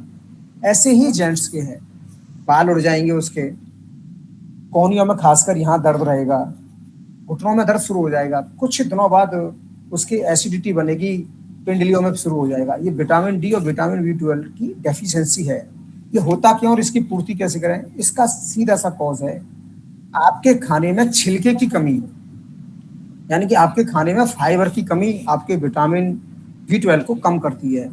और धूप का इस्तेमाल नहीं होना, आजकल हम एसी में रहते हैं, दिन भर ऑफिस में बैठे रहते हैं, मैं भी ऑफिस में हूँ, धूप कहाँ आती है? और दिन भर में 10 मिनट धूप में निकल जाते हैं, उस पर भी हम छाता लेके निकलते हैं, फिर यहाँ तक कि ग्लव्स पहनते हैं, बहुत सारे हम ट्रीटमेंट करते हैं, धूप नहीं लगे बॉडी को। ठीक है, धूप नहीं लगेगी, ऊपर वाले ने तुमको विटामिन डी की कमी दे दी। तो विटामिन डी की कमी नेचर से दूरी, B12 की कमी फाइबर से दूरी। खाने में जितना फाइबर होगा B12 उतना अच्छा रहेगा। जैसे सब्जियों के छिलके कम छीलें, मोटा अनाज काम में लें, नियमित रूप से चना खाते हैं, पीली चीजों में विटामिन B12 होता है, जैसे चना है, बेसन है, पपीता है, जितना पीला पदार्थ आता है उसमें B12। विटामिन डी के लिए आप धूप में घूम सकते हैं। यदि संभव नहीं है धूप में घूमना, तो आप अपनी फल सब्जियों को धोकर कुछ देर धूप में रख दें, उससे B12 मिलेगा। आप फल बाजार से खरीद कर ला रहे हैं, हमें पता है वो कार्बाइड से पके हुए हैं, वो धूप से नहीं पके हुए, हम भी जानते हैं पूरी दुनिया में नहीं मिलेंगे धूप से पके हुए फल। तो उसके लिए छोटा सा उपाय हम कर सकते हैं, हम बाजार से जो फल लाएं उनको धोकर और एक जाली लगाकर धूप में 1 घंटे के लिए रख दें, तो वो कुछ विटामिन डी एब्जॉर्ब कर लेगा, तो वहां से पूर्ति कर दें। यदि संभव हो तो सोलर कुकर ले आएं, उससे रोटी बना लें। करना तो आपको ही पड़ेगा, यदि आप नहीं करते हैं तो फिर मेडिसिन पर आपको आना पड़ेगा। चॉइस आपकी। बिल्कुल, मतलब आपको मेडिसिन से बचना है तो आप अपने खाने को औषधि बना लें थोड़ा सा। बिल्कुल, आपको बनाना ही पड़ेगा, आपके पास कोई। इसमें हम बार बार डाइजेशन की बात कर रहे हैं, तो इन दिनों देखा है मेटाबॉलिज्म भी कम हो जाता है बॉडी का, है ना? तो उसको कैसे हम बूस्ट अप कर सकते हैं? क्योंकि डाइजेशन मेटाबॉलिज्म एक पैरेलल चलने वाले प्रोसेस है। देखिए, मेटाबॉलिज्म को ठीक करने के लिए हम यदि डाइट पर जाते हैं तो मैंने बता दिया, यदि हम नेचुरोपैथी ट्रीटमेंट पर जाते हैं तो एक्चुअल में क्या हमारी जो आंतें होती हैं, छोटी आंत बड़ी आंत, वो हमेशा मूवमेंट में रहती हैं, धीमे धीमे, और वो मूवमेंट होता रहता है तो उसी के थ्रू मल आगे बढ़ता है। मल आगे बढ़ता है तो पेट साफ होता रहता है। कभी कभी ये मूवमेंट हम दवाई दे देते हैं तो इनका फास्ट हो जाता है, जिससे पेट साफ हो जाता है, दस्त हो जाते हैं, वो मेडिसिन से हुआ है। कभी कभी नेचुरली इनका मूवमेंट धीमा हो जाता है। धीमा होने का अर्थ है कि हमारा कॉन्स्टिपेशन बढ़ रहा है। अब इस मूवमेंट को हमें नेचुरली करना है, तो इसका सीधा सिद्धांत है प्राकृतिक चिकित्सा किस उपचार के थ्रू हम इसको हॉट एंड कोल्ड दें, यानी कि इसको पहले 5 मिनट या 10 मिनट गर्म दें जिससे ये तेजी से बढ़ जाए, फिर ठंडा दे दें जिससे ये धीमा हो जाए। ऐसा प्रतिदिन करें। हम जो सिद्धांत अपनाते हैं, पेट पर मिट्टी की पट्टी और बोतल से, तो पेट जो एब्डोमेन एरिया है हमारा, उस पर 10 मिनट बोतल से रखें और 20 मिनट मिट्टी की पट्टी रखें। तो कुछ दिन सुबह शाम ये चल रहे, आप कुछ दिनों बाद देखेंगे कि आपकी आंतों का मूवमेंट अपने आप नेचुरल हो गया और पेट साफ होने लगा है। ये तो हमारा प्राकृतिक चिकित्सा का है। यदि आप डाइट से इसे करना चाहते हैं तो आप उपवास पर आ जाएं। शाम का भोजन आप थोड़ी सी दूरी बना लें, सुबह भोजन लें, शाम को आप लिक्विड डाइट पर आ जाएं। शाम का अर्थ मेरा रात्रि नहीं है, शाम का अर्थ यहाँ पर 6 या 7 बजे से पहले पहले है। लिक्विड डाइट का मतलब है ऐसे भोजन जो आपको दांतों से नहीं चबाना पड़े, सीधा पेट में चला जाए, उस डाइट को आप अपना सकते हैं। तीसरा, एक्सरसाइज। कुछ ऐसे आसन आप अपना सकते हैं जैसे उत्तान पादासन, नौकासन, पवन मुक्तासन, जिनसे आप पेट की तरफ ब्लड सर्कुलेशन बढ़ा दें। तीसरा है, आप अपने मन को शांत रखें, मेडिटेशन का प्रयोग कर सकते हैं। शांत रहें। दिन भर आप गुस्सा कर रहे हैं, चिड़चिड़ा रहे हैं, चिल्ला रहे हैं और उम्मीद करते हैं कि मेरा पेट सही रहे, मेरी बॉडी ठीक रहे, तो ऐसे तो नहीं होता। F2 मोड को बंद रखें। अब मैं रितु जी के पास भी कुछ क्वेश्चन है, तो मैं उनसे रिक्वेस्ट करूंगी कि वो अपने क्वेश्चंस भी ले लें प्लीज। हाँ जी मैम, हमने सर आपका डाला था कि नेचुरोपैथी के डॉक्टर आ रहे हैं, तो हमारे पास बहुत सारे क्वेश्चंस आए, तो आपने अभी तक जितने श्वेता दीदी म्यूट कर लीजिए। बहुत ही अच्छे से आपने, हालांकि बहुत सारी चीजों का तो आपने जवाब दे दिया है और बहुत अच्छे से दिया, और मुझे ऐसा लगता है कि हम लोग शायद कितने भी मॉडर्न हो जाए, लेकिन नेचुरोपैथी की तरफ हमारा झुकाव हमेशा रहता है। जब भी हम नेचुरोपैथी का डालते हैं तो हमारे पास बहुत सारे लोगों के क्वेश्चंस आ जाते हैं कि हम इस चीज से परेशान हैं और हम नेचुरोपैथी के थ्रू ठीक होना चाहते हैं, दवाइयों से बचना चाहते हैं। तो हमारा एक क्वेश्चन कि इस टाइम मतलब हर महिला की तो है ही, मतलब पुरुषों की भी प्रॉब्लम है बालों का झड़ना, और ये मानसून में और ज्यादा बढ़ जाता है। तो हम अपनी इस टाइम पर हमारे बाल चिपचिपे हो जाते हैं, झड़ना शुरू हो जाते हैं, डैंड्रफ हो जाता है, उसके लिए सर हम क्या कर सकते हैं? देखिए मैडम, आपने बताया कि आजकल बड़ों में या बच्चों में या महिलाओं में बालों की झड़ने की समस्या बढ़ रही है। इसके पीछे हमें देखना कि यदि आपके 100 से 150 बाल प्रतिदिन झड़ रहे हैं तो वो एक कॉमन बात हो सकती है। 100 बाल झड़ रहे हैं क्योंकि वो उतना झड़ना नेचुरल है। यदि आपके बाल ज्यादा मात्रा में झड़ रहे हैं, किसी के गंजापन है और बाल झड़ रहे हैं, वो अलग मैटर है।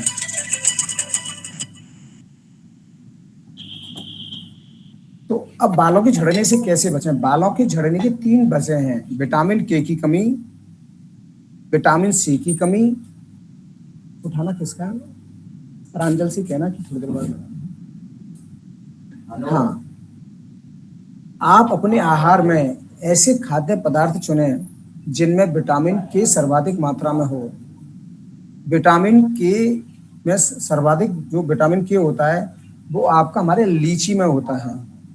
लीची, हाँ लीची में ले आंवला, आंवला, हाँ। तीसरा आपका महाभृंगराज, जिसे बोलते हैं, बीज भी आते हैं इसको, हम भिगोकर इसका उपयोग कर सकते हैं। मैं बता दूंगा आगे कैसे करेंगे, तो हम इनका प्रयोग कर सकते हैं। हम कोशिश करें बालों की प्रतिदिन, यदि फीमेल हैं तो हल्के से मालिश करें। मालिश हमारे सिर के ब्लड संचार को बढ़ाकर, रक्त वैल्यू को बढ़ाकर और बालों को झड़ने से रोकती है। आंवले का प्रयोग हम तेल के रूप में भी कर सकते हैं और डाइट के रूप में भी कर सकते हैं। विटामिन सी हमें बालों को झड़ने से रोकते हैं। आसनों में हम सर्वांगासन, शीर्षासन, चक्रासन, जिससे हमारा ब्लड का सर्कुलेशन बालों की तरफ जाता हो, ऐसा प्रयोग हम कर सकते हैं।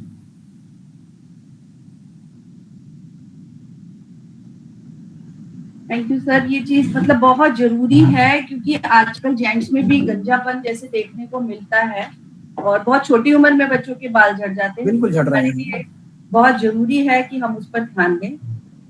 एक जो समस्या आती है आई फ्लू की, बरसातों में आई फ्लू की बहुत ज्यादा समस्या आती है, तो उसके लिए भी आप थोड़ा सा बताएं कि हम क्या कर सकते हैं। मैडम, आई फ्लू इन्फेक्शन आई का इन्फेक्शन डिजीज है। जो बच्चे आंख नहीं धोते हैं या जिन बच्चों के अंदर विटामिन ए की कमी होती है, ए, उन बच्चों में या उन महिलाओं में या पुरुषों में आई फ्लू बहुत अधिक तेजी से पकड़ता है। एक दूसरे को देखकर पकड़ता है। आपने किसी को देखा, किसी का आई फ्लू नहीं होता देखने से। तो आप काली मिर्च का प्रयोग प्रतिदिन करें। काली मिर्च का प्रयोग आपके आई फ्लू को नहीं होने देगा। रात को यदि ड्रॉप के रूप में आपके पास ऐसा ड्रॉप जिसमें आपकी गुलाब जल की मात्रा और शहद की मात्रा कुछ मात्रा में हो, तो वो डाल सकते हैं। तो बाजार में आईटॉन के नाम से भी आती है, रामदेव जी के नाम से आती है, वो प्रतिदिन डालें। पर काली मिर्च का प्रयोग आपके आई फ्लू को नहीं होने देगा, ये डेफिनेटली। जैसे आपने अभी थोड़ी देर पहले भी बताया था कि हम लाल मिर्च की जगह काली मिर्च का यूज करें। हाँ, बिल्कुल बिल्कुल। हाँ, तो हम उससे बच सकते हैं। उसके लिए हमें कुछ स्पेशल कुछ नहीं करना, हम खाने में भी अपनी काली मिर्च को बिल्कुल कर सकते हैं। एक होता है कि इस टाइम पर लो एनर्जी हो जाती है, हमारी जो बॉडी की एनर्जी है वो कम होने लगती है, आलस ज्यादा आने लगता है। तो उसमें हमें खान पीन में नेचुरोपैथी के हिसाब से क्या चीज ज्यादा लेनी चाहिए? क्योंकि मैडम लो एनर्जी है, उसके पीछे कई कारण हो सकते हैं। आपका बीपी का कम होना, खाने में सोडियम या मैग्नीशियम का कम होना, तीसरा है मानसिक तौर पर थोड़ा सा तनाव होना, चौथा कारण है ऑक्सीजन की कमी होना। आपको सभी फैक्टर्स पर काम करते हुए रहना होगा। अमूमन महिलाओं में लोग की एनर्जी की कमी, हीमोग्लोबिन का कम होना होता है। उनका हीमोग्लोबिन 9, 9.5 के आसपास ही रहता है। वो हीमोग्लोबिन पर इतना ध्यान नहीं देती है। यदि महिला अपने हीमोग्लोबिन पर ध्यान दें, अपने खाने में आयरन की बढ़ाएं, और सब कुछ ठीक है, कई महिलाओं को सब कुछ ठीक है फिर भी एनर्जी की कमी आ रही है, तो शायद जीवन में एक निराशा का भाव है, उसको थोड़ा सा ध्यान दें। फिर भी सब कुछ ठीक है तो मैं समझता हूँ खाने में वो प्रतिदिन रूप से फलों के जूस की जगह फलों का सेवन करना सीखें। जैसे केला है, एक आपका जो केला है, एक केला आपको बहुत अच्छी एनर्जी देता है। मीठा केला हो, उसे इलायची के साथ खाएं, बहुत अच्छी एनर्जी देगा। किसी भी मीठे फल को आप चुन सकते हैं। केला है, चीकू है, तरबूज है, सीजन के हिसाब से आप देख लें। इस समय जो सीजन है वो केला आप 1 या 2 दूध के साथ ले लें तो बहुत अच्छी एनर्जी देगा। आपने अभी केले को इलायची के साथ बताया, तो इलायची उसको मुझे जहाँ तक पता है कि इलायची उसको डाइजेशन करने में बहुत हेल्प करती है। बिल्कुल बिल्कुल। केले को, क्योंकि केला थोड़ा भारी होता है, तो उसको डाइजेशन के लिए उसके साथ हम इलायची खा सकते हैं। आप कोई हमें ऐसी कुछ बताएंगे कि हम बैक्टीरिया और फंगल इन्फेक्शन से दूर रह सकें? बारिश में हम अपने नहाने के पानी में कुछ हर्बल चीजें ऐसी डाल सकें? बिल्कुल। बारिश के सीजन में स्किन डिजीज का होना आम बात है।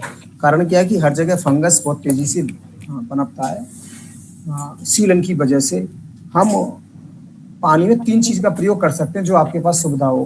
पानी में हम फिटकरी का प्रयोग कर सकते हैं यदि आपके पास फिटकरी हो तो। यदि फिटकरी उपलब्ध नहीं है तो फिटकरी के स्थान पर हम नीम, पानी में नीम की पत्तियां डाली और हल्का, या हम एक छोटी सी कढ़ाई में नीम उबाल लें और उस पानी को उस पानी में डाल सकते हैं। यदि वो भी हमारे पास उपलब्ध नहीं है तो हमारे आसपास देख लें कौन सा पेड़ है, उसकी पत्तियां हम काम में ले लें। खासकर हमारे पास जो नीम तो हमें सब जगह उपलब्ध हो जाता है, नीम नहीं है, अमरूद हो सकता है, जामफल जिसे बोलते हैं, अमरूद की पत्तियां ले लें। यदि ये भी नहीं है तो सबसे बढ़िया तरीका, आप 1 चम्मच हल्दी पानी करें, थोड़ा सा गर्म पानी कर लें आधा ग्लास में, और जो गर्म हो जाए, बॉइल्ड हो जाए, उस पानी को छान के उस पानी में डाल दें। तो कम से कम आप इस सीजन में उससे बचे रहेंगे, इन्फेक्शन डिजीज से। हल्दी का पानी, फिटकरी का पानी, नीम का पानी आपको स्किन डिजीज से बचाने का प्रयास करेगा। सर, इसमें नमक भी यूज कर सकते हैं? हाँ, यदि आपके पास एप्सम साल्ट है तो आप कोशिश कर सकते हैं कि एप्सम साल्ट का प्रयोग करें। एप्सम साल्ट आपका एक समुद्री नमक के नाम से आता है, उसको थोड़ा सा पानी में डाल लें तो वो भी प्रयोग कर सकते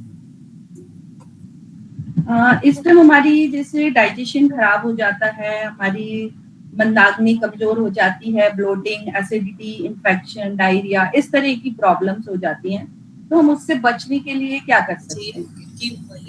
हाँ मैडम, एक बार बोलेंगे मैडम, मैंने समझ नहीं पाया। सर, इस टाइम हमारा डाइजेशन खराब हो जाता है, जैसे डायरिया वगैरह हो जाता है, ब्लोटिंग हो जाती है। हम कई बार खाना खाते हैं, थोड़ा खाएंगे लेकिन फिर भी ब्लोटिंग की प्रॉब्लम, गैस की प्रॉब्लम हो जाती है, तो इसके लिए हम उस टाइम में क्या कर सकते हैं? इस सीजन में कुदरत ने डाइजेशन के लिए नेचुरली काफी फल दिए हैं। सबसे अच्छा फल दिया जाम फल, यानी कि अमरूद, उस सीजन में पैदा होता है। तो हम अमरूद को खाने के तरीकों को बदल दें तो आपकी, मैं समझता हूँ कि 50% डाइजेशन प्रॉब्लम समाप्त हो जाएगी। दूसरा फल दिया है बेल। तो जाम फल को कैसे खाएं? जाम फल को आप इस सीजन में डायरेक्ट खाते हैं तो उसमें प्रिजर्वेटिव्स होते हैं, तो नुकसान पहुंचा सकते हैं। उसको हल्के से गर्म पानी में आप एक बॉइल ले लें, या उसको सीधा सेक सकते हैं आप, जिससे उसके वायरस जो है वो मर जाएं। आप बीज सही जामफल खाएं, आपका डाइजेशन ठीक होगा। दूसरा, आप बेल, इन दिनों में बेल भी आता है, आप बेल रस बनाकर बेल का प्रयोग करें, आपका डाइजेशन ठीक होगा। यदि आपके पास ये उपलब्ध नहीं है और आप चाहते हैं कि मैं अपनी रसोई से ठीक होना चाहती हूँ या चाहते हैं, तो सबसे अच्छा तरीका है आप अजवाइन लें, अजवाइन को पानी में उबालें और उसमें उस पानी में थोड़ा सा दही डालें और आप ले लें। आपके सारे इन्फेक्शन, डाइजेशन, कॉन्स्टिपेशन सब ठीक हो जाएंगे। एक बार मैं रिपीट कर दूं, अजवाइन लें, अजवाइन को पानी में उबालें, उस पानी को अलग कर लें और उसमें थोड़ा सा दही मिला के रायत, वो क्या बोलते हैं, छाछ टाइप बना लें उसे, या छाछ में अजवाइन का पानी डाल लें। कुल मिला के हम ये कहें, आप ताज्जुब करेंगे, जो जीरा आप डालते हैं, जीरे की जगह अजवाइन का प्रयोग करें आप, तो आपका डाइजेशन 100% ठीक हो जाएगा। सर, यहाँ पर आपके कहने से मुझे याद आया, मेरी मदर इन लॉ करती थी, मसाला बना के रखती थी इन दिनों, तो वो दही में छाछ जो बनाते थे तो उसमें अजवाइन वगैरह भून करके उसमें डाल के रखती थी। हाँ बिल्कुल बिल्कुल बिल्कुल। तो वो चीजें, क्योंकि हम आजकल थोड़ा ज्यादा मॉडर्न हो गए हैं, तो हम अपने बुजुर्गों की चीजों को भूलते जा रहे हैं। तो मेन कारण जो है हमारी बीमारियों का, वो ये भी है कि हम अपनी रसोई में, जैसे आपने शुरू में बताया, कि चीजें होते हुए भी हम उसको यूज नहीं कर रहे या गलत तरीके से यूज कर रहे हैं। हमारी बहुत सारी प्रॉब्लम हमारे खान पान गलत की वजह से, या हम गलत तरीके से खाने की वजह से। और इस टाइम में, क्योंकि आजकल क्या है, यंग जनरेशन के लिए बहुत इजी हो गया है कि जोमेटो किया और कुछ भी मंगा लिया, ज़ेप्टो मंगा करके, और अब वो भी कुछ भी खा लिया बच्चों ने बाजार से। तो इस टाइम में हम उन चीजों से मेनली बचें। जैसा कि आपने बताया कि हमें घर में बहुत सारी चीजें हैं जिसको हम यूज करके अपने आप को ठीक रख सकते हैं। एक अर्थराइटिस की प्रॉब्लम इस समय पर बढ़ जाती है, तो उसके लिए भी सर आप कुछ बताएं तो। बिल्कुल, अर्थराइटिस की प्रॉब्लम उन्हीं लोगों को ज्यादा होती है जिनके बॉडी में कैल्शियम की डेफिशिएंसी होती है। जिन लोगों के बॉडी के अंदर कैल्शियम का अनबैलेंस होता है तो उनके अंदर अर्थराइटिस या गाउट या रूमेटिक अर्थराइटिस होने की संभावनाएं ज़्यादा होती हैं। तो हमें इस चीज़ से बचने के लिए वंशलोचन आता है, वंशलोचन का प्रयोग नियमित रूप से कर सकते हैं। वंशलोचन बांस का एक प्रकार का गोंद है, उसे आप रूखा भी खा सकते हैं, दूध में मिला के भी खा सकते हैं। और चूंकि वंशलोचन आपकी कैल्शियम की पूर्ति कर रहा है, बॉडी के अंदर हीट की जरूरत है, तो आपको क्या करना होगा, आपके जिस पार्ट में या जिस बॉडी में दर्द है, वहां उस पार्ट को या बॉडी को गोलाई में चूड़ी, जैसे चूड़ी बनाकर और कोई भी ऑयल लेकर उसको क्लॉक और एंटी क्लॉक करें, यानी एक चूड़ी क्लॉक चलाएं और एक एंटी क्लॉक चला के उसको मसाज देते हैं बॉडी को। जैसे ही मसाज देंगे, बहुत ज्यादा टाइट नहीं दे, हल्की हल्की मसाज, क्लॉक एंटी क्लॉक, इस प्रकार से 10 राउंड ले लें उसे, तो आप देखेंगे आपका अर्थराइटिस कुछ दिनों में काफी हद तक आराम करने लगेगा। चूंकि पूरी बॉडी में है आपके, तो बॉडी मसाज ले सकते हैं। जो भी आपको मसाज दे रहा है उससे कहें कि वो ऑयल लगाकर राउंड फिगर में ले, यानी कि एक्यूप्रेशर भी होगा आपका, पूरा राउंड फिगर में धीरे धीरे ऊपर से नीचे, नीचे से ऊपर धीरे धीरे ले। और यदि संभव हो जाए तो स्टीम बाथ भी हो सके तो बहुत अच्छा है, आपके अर्थराइटिस को ये 80% तक ठीक करेगा। जो जो स्किन के क्वेश्चन था कि स्किन के इन्फेक्शन जो हो जाते हैं, वो भी आपने जैसे बताया कि हम नीम के पानी से नहा सकते हैं, है ना, तो हल्दी के पानी से, तो वो क्वेश्चन भी हमारा उसमें कवर हो जाता है। एक थोड़ा सा आप हमें बता दें कि हमें अपनी दिनचर्या को रखना कैसे चाहिए, किस टाइम पे खाना और किस टाइम पर सोना, जो हालांकि हमें सबको पता है लेकिन वो फिर भी उसमें गलतियां करते हैं, तो थोड़ा सा आप गाइडेंस दें उसमें। आप तो ऋतु जैन हैं, और जैनिज्म सिद्धांत कहता है सूरज उगने से पहले, सूरज छिपने से पहले आप खा लें, और सूरज छिप गया, सूरज उग रहा है, उस समय खाना शुरू कर दें। बस यही सिद्धांत आप ध्यान में रखें कि सूरज छिप जाए, उसके बाद कोशिश करें कि ऐसा कोई खाना ना हो जो बहुत ज्यादा ठोस और पका हुआ जिसमें दांतों का प्रयोग करना पड़े, उससे बचें।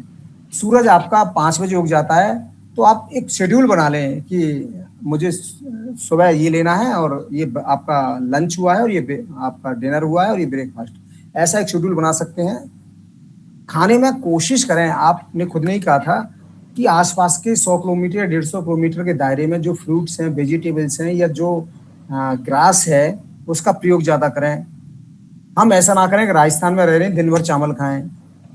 तो अब चूंकि राजस्थान में रह रहे हैं, तो बाजरे का प्रयोग यहाँ हो सकता है, मक्के का प्रयोग हो सकता है, चने का प्रयोग हो सकता है, ज्वार का प्रयोग यहाँ हो सकता है। बार बार नहीं खाएं, 2 या 3 टाइम का ही समय बनाएं।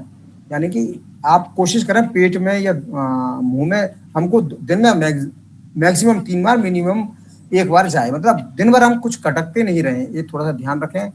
हर खाना खाने के बाद या कुछ भी खाने के बाद मिक्स ना करें। यानी कि हम अमूमन क्या करते हैं मैडम, हम खाने में 5-5 चीजें लेते हैं, जैसे एक सब्जी हो गई, एक दाल हो गया, एक चावल हो गई, एक अचार हो गया, एक पापड़ हो गया। ये चीजों से बचें। बॉडी कंफ्यूज हो जाती है अंदर, जैसे आपने कंप्यूटर में देखा होगा, हैंग हो जाती है, 5-5 हम साइड खोल देते तो हैंग हो जाती है। बॉडी भी ऐसी हैंग हो जाती है कि दाल को पचाए, कि पापड़ को पचाए, कि रोटी को पचाए, कि अचार को पचाए। कोशिश करें 2 या 3 मैक्सिमम हो, 3 मैक्सिमम है, 2 है। और जैनिज्म तो खुद कहता है आपके कटोरी में जितना आ जाए उतना ही आप भोजन ग्रहण करें, आपका जैनिज्म कहता है।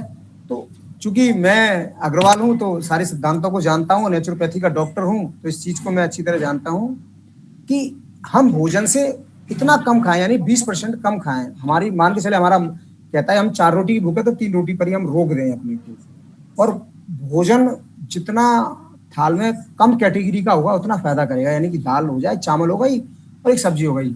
हम सलाद को क्या करते हैं मैडम, हम सलाद भी रख लेते हैं, अचार भी रख लिया, पापड़ रख लिया, ये सोचकर खाते हैं कि सलाद खा रहे हैं तो फायदा करेगा। नहीं करेगा।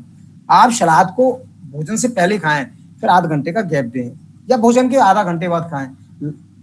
पेट को कंफ्यूज नहीं करें। पेट के खुद के सेंसर हैं, खुद के ऑर्गन्स हैं, खुद का माइंड है पेट का।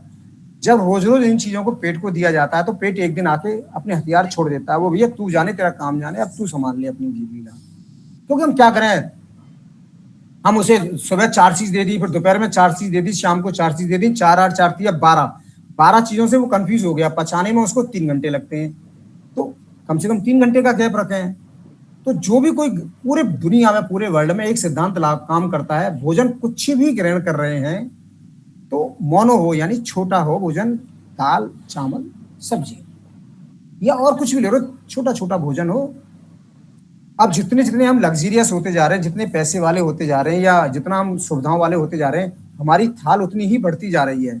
यदि कोई मेहमान आ जाता है तो ये भी सोचते हैं कि मेहमान बुरा नहीं मान जाए, इसलिए हम ज्यादा चीज बनाते हैं। एक सूखी सब्जी चाहिए, 2 गीली सब्जी चाहिए, फिर चावल चाहिए, फिर रोटी चाहिए, वो मेहमान आया है तो अचार भी चाहिए, फिर एक मिठाई का पीस भी चाहिए, फिर एक उसमें पापड़ भी चाहिए। आप बफेट में देखते हो, उस चीज से बचेंगे। मैं डेफिनेटली गारंटी ले रहा हूँ, आप कुछ भी भोजन करें, आपकी बॉडी में इतनी ताकत है मैडम, हमारे हाथों में इतनी ताकत है, वो कांच को भी पचा जाती है। पर हम कांच कोशिश करें कि हम एक साथ बॉडी को एक ही चीज दें या 2 चीज दें, पचेगा पचेगा पचेगा। हाँ, मतलब मेन जो ये है कि हम पचने का, उसको डाइजेशन का टाइम दें। हाँ ये बिल्कुल, करें कि हम एक के ऊपर एक चीजें खाते रहें, और यही चल रहा है दिन भर। हाँ, दिन भर यही चल रहा है। और खासतौर से जब हम उपवास करते हैं तो उस टाइम और ज्यादा बढ़ जाता है कि हम कहते हैं अन्न नहीं खा रहे, हम कुछ भी खा लेते हैं उसके बाद कि ये उपवास में हम ये अब आप देख लीजिए मैडम, किसी आप शादी में जाती हैं तो पहले तो टिकिया का पानी पियेंगे, है ना, टिकिया का पानी पी के अब टिकिया के माध्यम से वो तो गया कुछ ना कुछ, फिर चीले बन रहे होंगे, चीले खा लेंगे, हम ना 20 तो वैरायटी खा लेंगे, फिर उसके बाद रोटी नहीं खा के आएंगे, कहेंगे हम तो आज खाना नहीं खाया। अरे भाई रे भाई, तुमने खा तो इतना लिया और इतनी वैरायटीज खा ली, पेट कंफ्यूज हो गया, फिर कहते हैं साहब हम तो उपवास पर हैं। तो इस चीज से बचें। आप टिकिया खा रहे हो, टिकिया खाएं, क्या पता टिकिया आपको फायदा दे जाए, पर है तो एक ही। पेट को समझने दें, समझने का मौका दें। पेट में हमारे करीब 1000 न्यूरोट्रांसमीटर होते हैं जो ये इस काम में लगे हुए हैं कि किसको कहाँ पहुंचाना है, किससे क्या न्यूट्रिशन से लेना है और किसको किस जगह रखना है। उनका यही काम है 24 घंटे। अब उनको हम बहुत ज्यादा चीजें काम दे देते हैं, वो कंफ्यूज हो जाते हैं। जैसे मैं हूँ या आप महिला हैं, आपको घर पर हम 6 काम दे दें कि ये काम करने वो काम करने, और आप कंफ्यूज हो जाएंगे भाई कौन सा काम पहले करें, क्या है। स्टेप बाय स्टेप सिस्टमेटिक होना तो ठीक चलता है, ऐसी बॉडी के साथ है सिस्टमेटिक। एमईबीएस की फिजियोलॉजी में थोड़ा सा अंतर आ जाता है। हमको नेचुरोपैथी में फिजियोलॉजी एनाटॉमी पढ़ाई जाती है, उसमें सिद्धांत वही है, एक अंतर फार्माकोलॉजी का आ जाता है। हमको क्या पढ़ाया जाता है कि जो खा रहे हैं जब तक वो पच नहीं जाए तब तक दूसरा खाना नहीं ले 3 घंटे को। एमबीबीएस में क्या पढ़ाया जाता है, जो आंखें हैं वो एक मशीन है, मशीन की तरह काम करती हैं, और मशीन जब काम करती है खराब हो जाती है, उसे ठीक भी किया जा सकता है, ऐसा नहीं है। मशीन को ठीक तभी किया जा सकता है तब वो बीमार हो। तो इसलिए मेरा सिद्धांत और नेचुरोपैथी का सिद्धांत ये है, आप मोनो डाइट लें और समय के अनुसार लें। जैसे हम भारतीयों को सारा प्यार ना खाने से ही निकलता है, बिल्कुल। तो अब उसके लिए हम कई बार मजबूर हो जाते हैं। तो मैं आपके संस्थान का नाम पढ़ रही थी, तो मुझे ऐसा लगता है कि आपके यहाँ बहुत सारी ये जो एक डिटॉक्स करने की ये सुविधाएं उपलब्ध होंगी। तो हमारे बहुत सारे ऑडियंस ऐसी भी है जो दिल्ली के आसपास की है, तो आप अपने संस्थान के बारे में थोड़ी सी जानकारी दे दें कि क्या क्या फैसिलिटीज हैं और कैसे उन्हें हम पा सकते हैं। मैडम, हमारा संस्थान भरतपुर राजस्थान में है। ये मथुरा से जयपुर जाते हैं, जब भरतपुर रास्ते में पड़ता है। तो संस्थान स्वास्थ्य मंदिर आश्रम के नाम से है, जहाँ पर योग प्राकृतिक चिकित्सा की सभी सुविधाएं उपलब्ध हैं। हम एनजीओ भी रनिंग करते हैं। हम उन बच्चों का भी ख्याल रखते हैं जो बच्चे सड़क पर घूम रहे हैं या जो अनाथ हो गए हैं। हम उन बच्चों को आवासीय और रहवासी सुविधा भी देते हैं। यहाँ पर हमारा उनका प्रकल्प भी चलता है, और एक वृद्धाश्रम भी उस संस्थान में चलता है। ऐसे बुजुर्ग जो आर्थिक रूप से सक्षम है पर उनके बच्चे उनको रखने को तैयार नहीं है, या बच्चे इंडिया से बाहर रहते हैं तो वो उनके साथ रहने को तैयार नहीं है, काफी कैजुअलिटी है, तो उस हमारे आश्रम में रहते हैं। आप कभी आएंगे या वीडियो के माध्यम से मैं उस आश्रम को भेजूंगा, किताब मैंने आपको भेज दी है। तीसरा, योग प्राकृतिक चिकित्सा की सभी सुविधाएं वहाँ उपलब्ध हैं। वहाँ 200 व्यक्ति वहाँ रहकर उपचार लाभ ले सकते हैं। फीमेल्स के लिए अलग है, मेल्स के लिए अलग है। प्राकृतिक चिकित्सा की सभी सुविधाएं उपलब्ध हैं, जैसे हाइड्रोथेरेपी, कटी स्नान, रीढ़ स्नान, सोना bath, massage, acupressure, shirodhara, Boman, ब्रेचन, बस्ती, कटी बस्ती, ज्ञानू बस्ती, प्राकृतिक चिकित्सा, पंचकर्म और फिजियोथेरेपी की सभी सुविधाएं वहाँ उपलब्ध है। वहाँ आकर लोग स्वास्थ्य लाभ लेते हैं। हम उन रोगों पर अमूमन ज़्यादा काम करते हैं जो आपके लाइफस्टाइल की वजह से हो गई हैं। हम उन लोगों पर बिल्कुल काम नहीं करते जो हमारे पास गारंटी के लिए आते हैं कि आप गारंटी से ठीक कर देंगे क्या, हमने सब चिकित्साएं अपना ली, अब इसको भी देख लेते हैं, तो हम उन लोगों पर काम नहीं करते हैं। प्राकृतिक चिकित्सा हर रोग को ठीक कर सकती है पर हर रोगी को ठीक नहीं कर सकती। मेरा कहने का अर्थ यहाँ पर है, हम हर व्यक्ति को ठीक नहीं कर सकते पर हर बीमारी को ठीक कर सकते हैं। कैसे, एक छोटा सा उदाहरण के माध्यम से हम समझ सकते हैं कि किसी को मान के चलते हैं कब्ज है या अल्सरेटिव कोलाइटिस है। अल्सरेटिव कोलाइटिस प्राकृतिक चिकित्सा से ठीक हो जाएगा उस व्यक्ति का जिसने हम पर ट्रस्ट किया है और प्राकृतिक नेचर पर ट्रस्ट किया है। हम उस व्यक्ति को ठीक नहीं कर सकते जो हमारी परीक्षा लेने आया है कि इनको भी देख लेते हैं। वो सारी कुछ अपना रहा है, प्राकृतिक चिकित्सा के सभी सिद्धांत अपना रहा है, खान पीन अपना रहा है, पर वो ठीक नहीं हो रहा है। उसका मेन बीमारी दिमाग में है, IBS है, इरिटेबल बावेल सिंड्रोम है। यानी उसने दिमाग में ये भर रखा है कि देख लेते हैं, वो ठीक हो ही नहीं सकता। जो व्यक्ति हमारे पास आता है कि हम ठीक होंगे और प्रकृति से ठीक होंगे, तो वो ठीक हो ही जाते हैं। तो इसमें सर मैं ये भी पूछूंगी कि जैसे मान लीजिए किसी को कोई बीमारी नहीं है, एक जनरल डिटॉक्सिफिकेशन के लिए आना चाहता है, तो क्या वो भी फैसिलिटीज बिल्कुल, होंगी? मैं तो यही कहूंगा प्राकृतिक चिकित्सा उन लोगों को लेनी चाहिए, उन व्यक्तियों को लेनी चाहिए जो बीमार नहीं है, बीमारी मजबूरी है। हम बीमार ही ना हो तो उसके लिए 5 दिन या 3 दिन या 2 दिन का डिटॉक्सिफिकेशन के लिए आ सकते हैं। जैसे मान के चलते हैं छोटे से छोटे संडे और सैटरडे आप आ गए, संडे सैटरडे आप यहाँ आ जाते हैं, तो संडे को आए, पूरे दिन यहाँ रहे और मंडे को चले गए। 2 दिन में हम क्या करेंगे, आपकी बॉडी का डिटॉक्सिफिकेशन करेंगे, पूरी सफाई करेंगे। जैसे स्कूटर की या कार की हम सर्विसिंग कराते हैं, तो बॉडी की सर्विसिंग सेंटर भी आप बोल सकते हैं। और ये उन लोगों को लेनी चाहिए, चाहे बच्चे हों या चाहे बड़े हों, महीने में या 2 महीने में या 6 महीने में एक बार ले लें, जिससे हमारी गाड़ी, शरीर की गाड़ी अगले 4 महीने तक, 5 महीने तक ठीक रहे। उसमें यहाँ पर जब आप आएंगे तो खाना भी बदलेगा आपका, आपका ट्रीटमेंट भी बदलेगा और माहौल भी बदलेगा। तीनों चीज एक साथ बदलेंगी और आप तेजी से ठीक होंगे। मेरा ऐसा सुझाव है। हम क्वेश्चन ले लें यदि किसी के।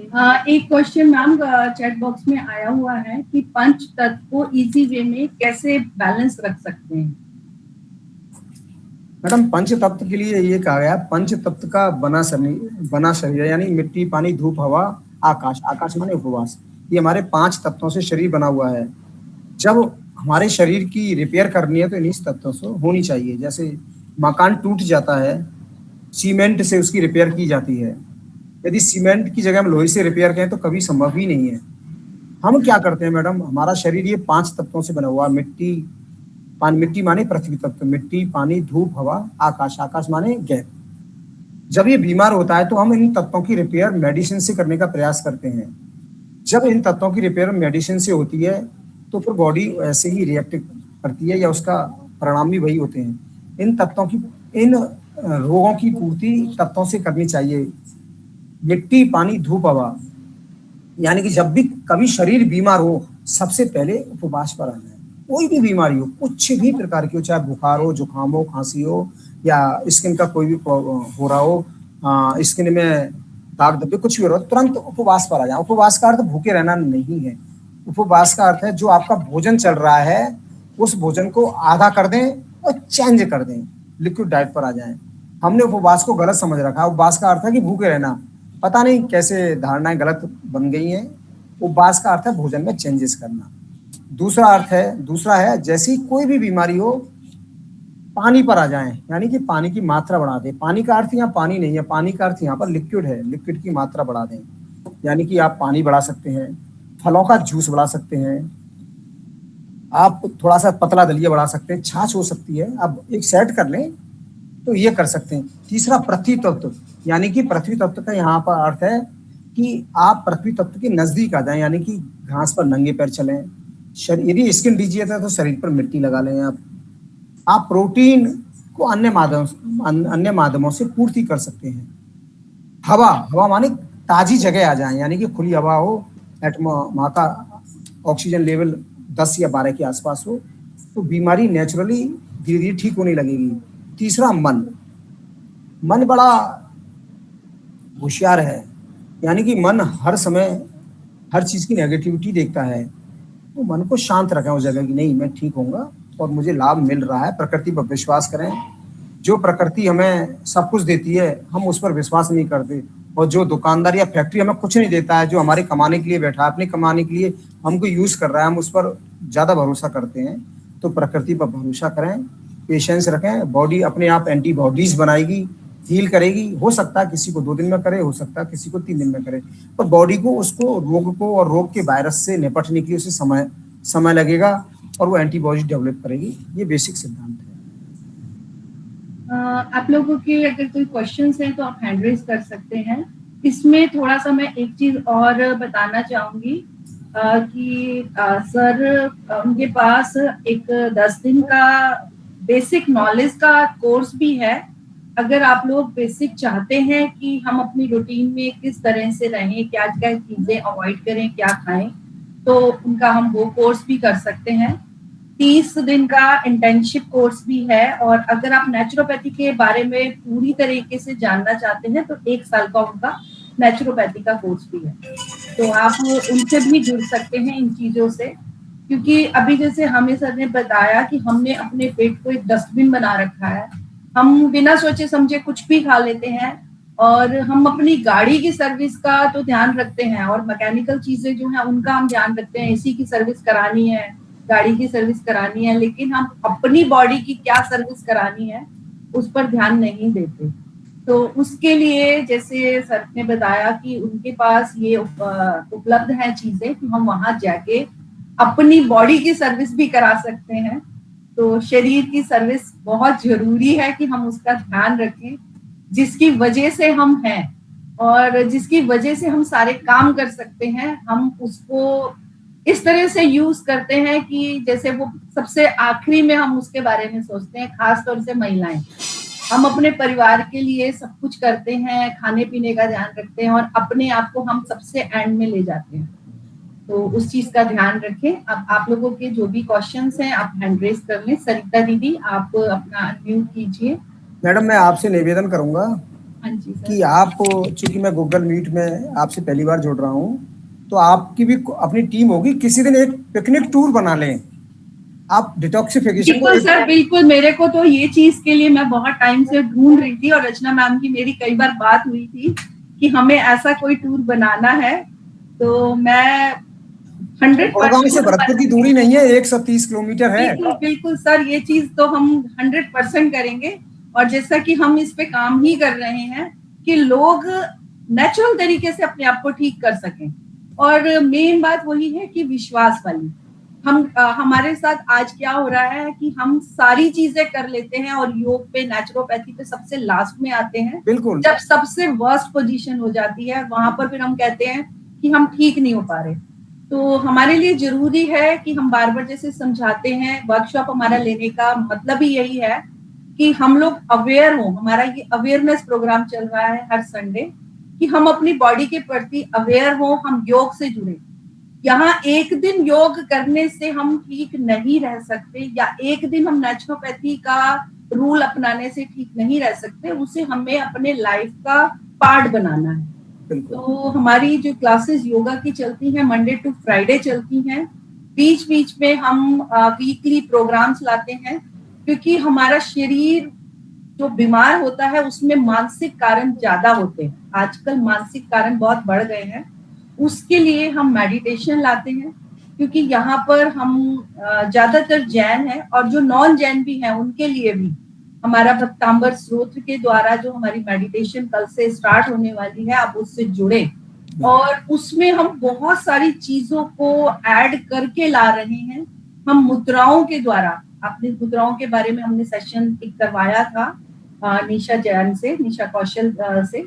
उन्होंने हमें बताया था कि हम मुद्राओं के द्वारा, बिना ड्रगलेस थेरेपी के द्वारा हम अपने आप को कैसे ठीक कर सकते हैं। उसके बाद डॉक्टर मंजू जैन ने हमें भक्तांबर के स्तोत्रों के बारे में समझाया कि हम उनसे, हम खाली मंत्रों को सुनने से, मंत्र चैंटिंग से हम अपनी बॉडी को हील कर सकते हैं, बीमारियों से बचा सकते हैं, जो बीमारी हो गई है उनसे निजात पा सकते हैं। आज सर ने हमें जिस तरह से नेचुरोपैथी के थ्रू हमें समझाया, तो हम कोशिश करें कि जो हमारे आसपास के लोग हैं उन तक ये चीजें पहुंचाएं कि हम अपने आप को बीमार होने से पहले ही ठीक रखें। सरिता दीदी आप अनम्यूट कीजिए, आपका क्वेश्चन सर लेंगे।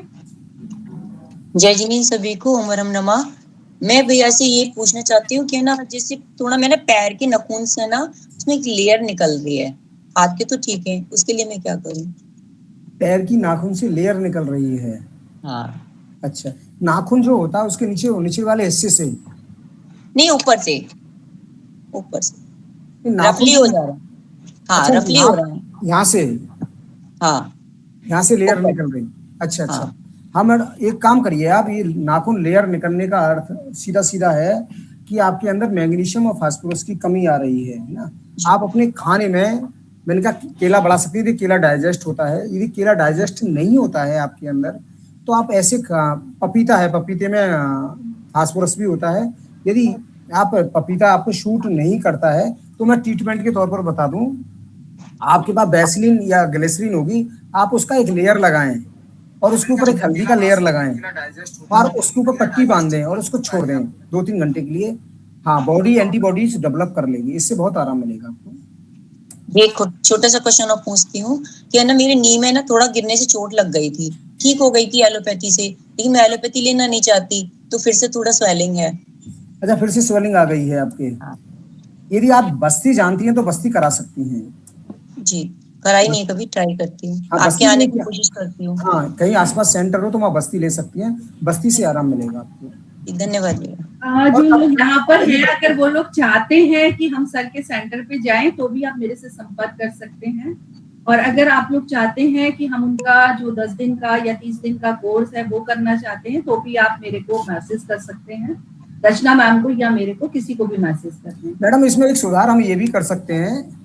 हम जैसे मैं दिल्ली में रहता था तो वहाँ क्या करते थे हम कि बड़े बड़े अपार्टमेंट्स थे, तो वहाँ हमारी टीम जाती थी और एक हेल्थ कैंप ऑर्गेनाइज करती थी 1 डे का। जैसे सुबह 8 बजे शुरू होता था और शाम के 4 बजे तक होता था। तो वो वहाँ आप वहाँ भी एक ऑर्गेनाइज कर सकते हैं आप ऐसा चाहें, पर उसके लिए थोड़ा सा उसमें पैसा खर्च होता है, क्योंकि यहाँ से टीम जाती है, वो लगता है, तो ऐसा भी कर सकते हैं। और सबसे बढ़िया आप हमारे यहाँ आएँ, आराम से रहें और अपने नेचुरोपैथी का आनंद लें। डेफिनेटली हम कोशिश करेंगे। हालांकि हम यहाँ पर जो हम जुड़े हुए हैं सब बहुत दूर दूर से हैं। रचना मैम जबलपुर से हैं, मैं गुड़गांव से हूँ, हाँ जी, हाँ जी, हाँ जी, बॉम्बे से है। अरे वाह, अपने अपने हम शहर में ये चीज कर सकते हैं, बिल्कुल। मंदिर में हम यहाँ पर ऑर्गेनाइज कर सकते हैं ये चीज हाँ। को। भैया मैं आगरा से हूँ तो मैं कोशिश करती हूँ आगरा हाँ, में। आप आगरा से हैं तो आपको इसके मैडम 2 फायदे होंगे। एक तो नेचुरोपैथी का प्रचार प्रसार होगा, दूसरा लोगों में अभी तक इतने सालों बाद भी वो ये नहीं जानते प्राकृतिक चिकित्सा क्या है। वो ये सोचते हैं प्राकृतिक चिकित्सा बहुत टफ चिकित्सा है, बहुत परेशान करने वाली चिकित्सा है। इन कैंपों के माध्यम से उनको हम योग के बारे में, नेचुरोपैथी के बारे में अच्छे से प्रैक्टिकली समझा सकते हैं। हम यहाँ से पूरी साधन संसाधन लेके जाएंगे, उनको मालिश कराएंगे, मिट्टी पट्टी देंगे, उनको एनिमा लगाएंगे, उनको ध्यान कराएंगे, योग कराएंगे, तो उनको लगेगा कि नहीं कुछ तो हुआ है, 10% से पर आराम तो मिला है। सेकंड है विपुल जैन, दीदी अनम्यूट कीजिए। जय जिनेंद्र सभी को। मेरा क्वेश्चन है कि आजकल ना सर में खुजली बहुत हो रही है, मतलब मैं देख रही हूँ मुझे भी बहुत हो रही है और मेरे बच्चे भी बहुत खुजली करते रहते हैं, तो सर उसके लिए हम क्या कर सकते हैं? देखिए मैडम, खुजली जो है ये एक तरीके का छुआछूत रोग है। किसी एक को हो जाए तो दूसरे को होना नेचुरल, स्वाभाविक है। यदि उसकी बॉडी थोड़ी सी वीक है तो खुजली होती क्यों, मैं बता दूं। खुजली सीलन की वजह से या पानी का कोई अंश रह जाने की वजह से या बालों में नमी रह जाने की वजह से होती है। ये नमी क्यों रह जाती है? जब हम बाल धोते हैं या सिर धोते हैं तो कुछ थोड़ी बहुत नमी रह जाना स्वाभाविक है और हमारी स्किन उसे एब्जॉर्ब नहीं कर पाती है। तो इस खुजली से बचने का सबसे अच्छा तरीका आप ये है कि आप रात को काम करें खुजली पर, नहाने के बाद काम नहीं करें। अमूमन हम क्या करते हैं कि नहाने के बाद काम करते हैं, नहीं, आप रात को ये काम करें, आप रफ मसाज करें सिर की। रफ मसाज का मतलब है बगैर ऑयल की मसाज। आप इनको हल्का सा, इन उंगलियों को हल्का सा, इन उंगलियों पर आप हल्का सा ऑयल लगा लें और रफ मालिश करें, यानी कि उनको रगड़ें। आपके एक सिर पर एक लेयर जम जाती है, उस लेयर में ही वायरस पनपता है, उस लेयर से ही खुजली पैदा होती है। उस लेयर को आप अच्छी तरह रफ कर दें रात को। जब उस लेयर को रफ कर देंगे तो खुजली धीरे धीरे खत्म हो जाएगी। दूसरा कारण, आप नहाने में कोशिश करें फिटकरी के पानी का प्रयोग करें, जितना फिटकरी का पानी जाएगा वो करेंगे। तीसरा, आप कोशिश करें, आप सिट्राजाइन या कोई टैबलेट ले रहे हैं तो उसे बंद कर दें, ठीक है। तीसरा, कोशिश हो यदि जेंट्स है तो जड़ों को आप षड बिंदु ऑयल आता है, ऐसे खोलकर जड़ों में ऐसे डाल दें आप, हल्का हल्का सा ऑयल अंदर जाएगा तो आराम मिलेगा। ये आप अपनाएं, आपको खुजली से राहत मिल जाएगी। सर एक क्वेश्चन और था मेरा, जैसे कि आपने कहा आपके सेंटर पर आना तो पॉसिबल नहीं है, जैसे मैं झांसी से हूँ, तो बॉडी डिटॉक्स करने के लिए क्या हम घर पर भी कुछ कर सकते हैं? बिल्कुल, डेफिनेटली, क्यों नहीं कर सकते आप। मैंने बताया ना, बॉडी डिटॉक्स का सबसे अच्छा तरीका उपवास है। आप 1 दिन के उपवास पर आ जाएं। आप मेरे से नंबर आपके पास है, मेरे से आप सलाह ले लें। 1 दिन का उपवास का अर्थ है हम उपवास नहीं जो सुबह से शाम तक उपवास रहे और शाम को खूब जम के खाया, वह उपवास नहीं।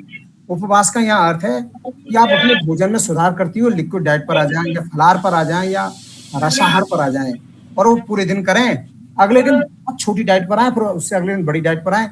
डिटॉक्सिफिकेशन का बहुत अच्छा तरीका है। हमारे शास्त्रों में उपवास का शायद इसी वजह से चलाया गया था।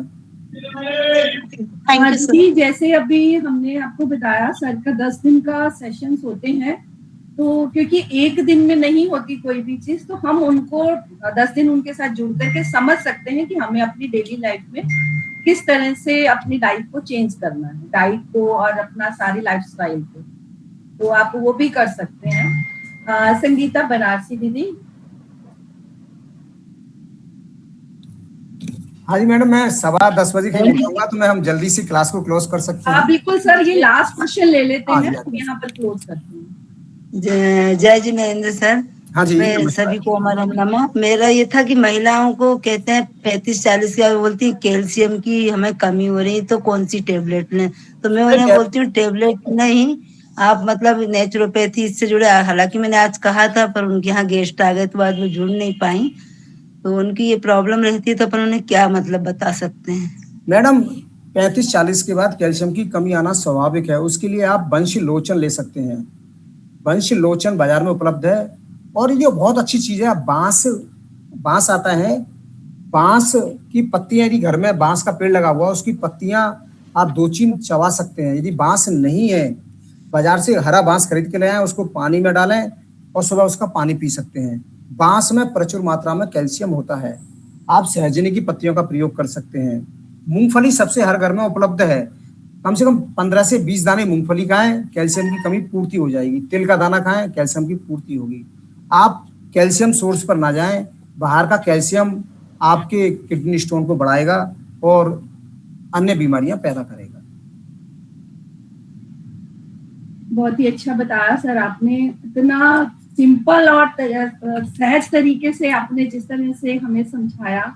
हमारे सभी जो लोग जुड़े हैं, ये एक परिवार ही है हमारा, तो बहुत ही बढ़िया तरीके से आपने सबको समझाया और इतना अच्छा आपने टाइम दिया हमको। आपका बहुत बहुत धन्यवाद। आगे भी आशा करेंगे कि आप फिर से हमारे साथ जुड़ें और हमारी नॉलेज को बढ़ाएं, और बहुत जल्दी हम कोशिश करेंगे कि आपके साथ सेशन लें और आपके पास आए। बिल्कुल, हम लोग तो मेन जरूर आने ही वाले हैं, डॉक्टर रचना मैम और मैं तो आने ही वाले हैं। चलना चाहे तो वो भी उनका स्वागत है। बिल्कुल, आपका बहुत बहुत थैंक यू वेरी मच।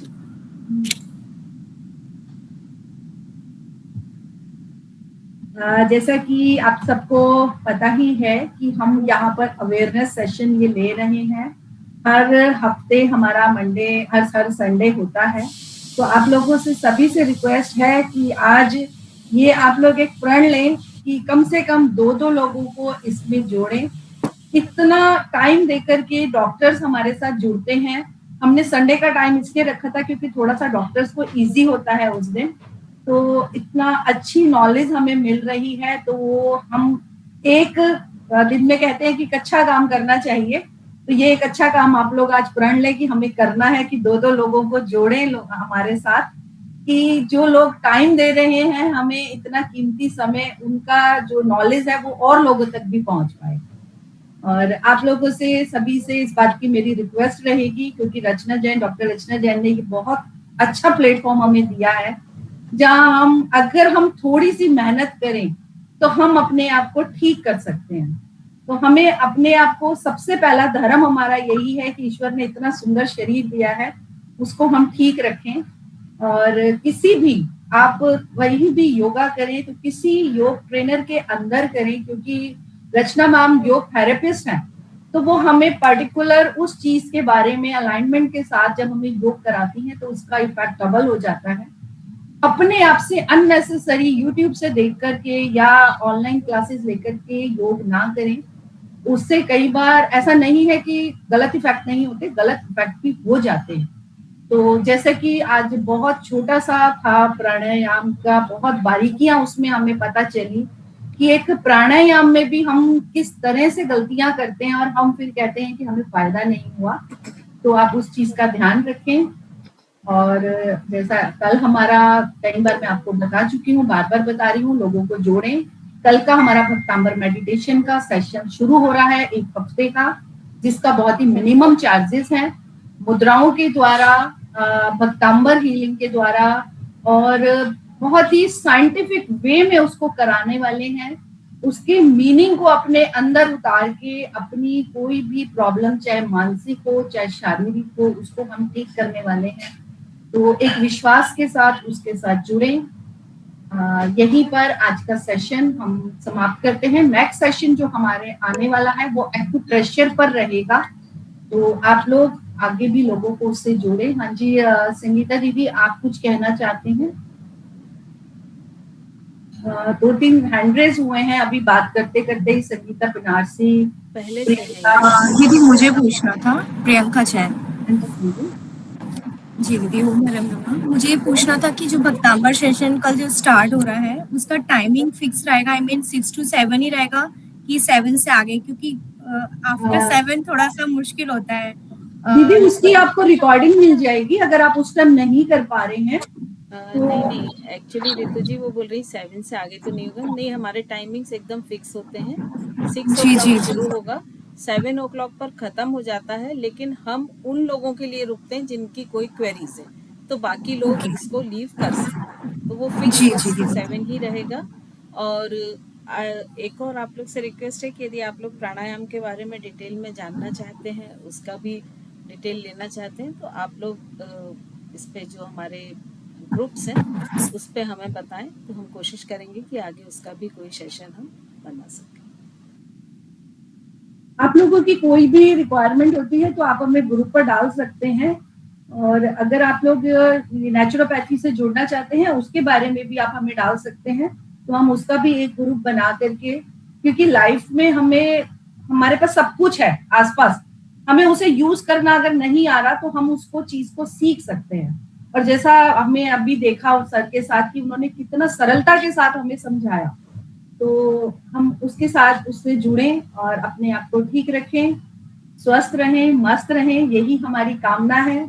इसी कामना को लेकर के हम ये सेशंस लाते हैं और आगे भी लाते रहेंगे। आप हमें सपोर्ट करते रहिए। आप लोगों का बहुत बहुत धन्यवाद।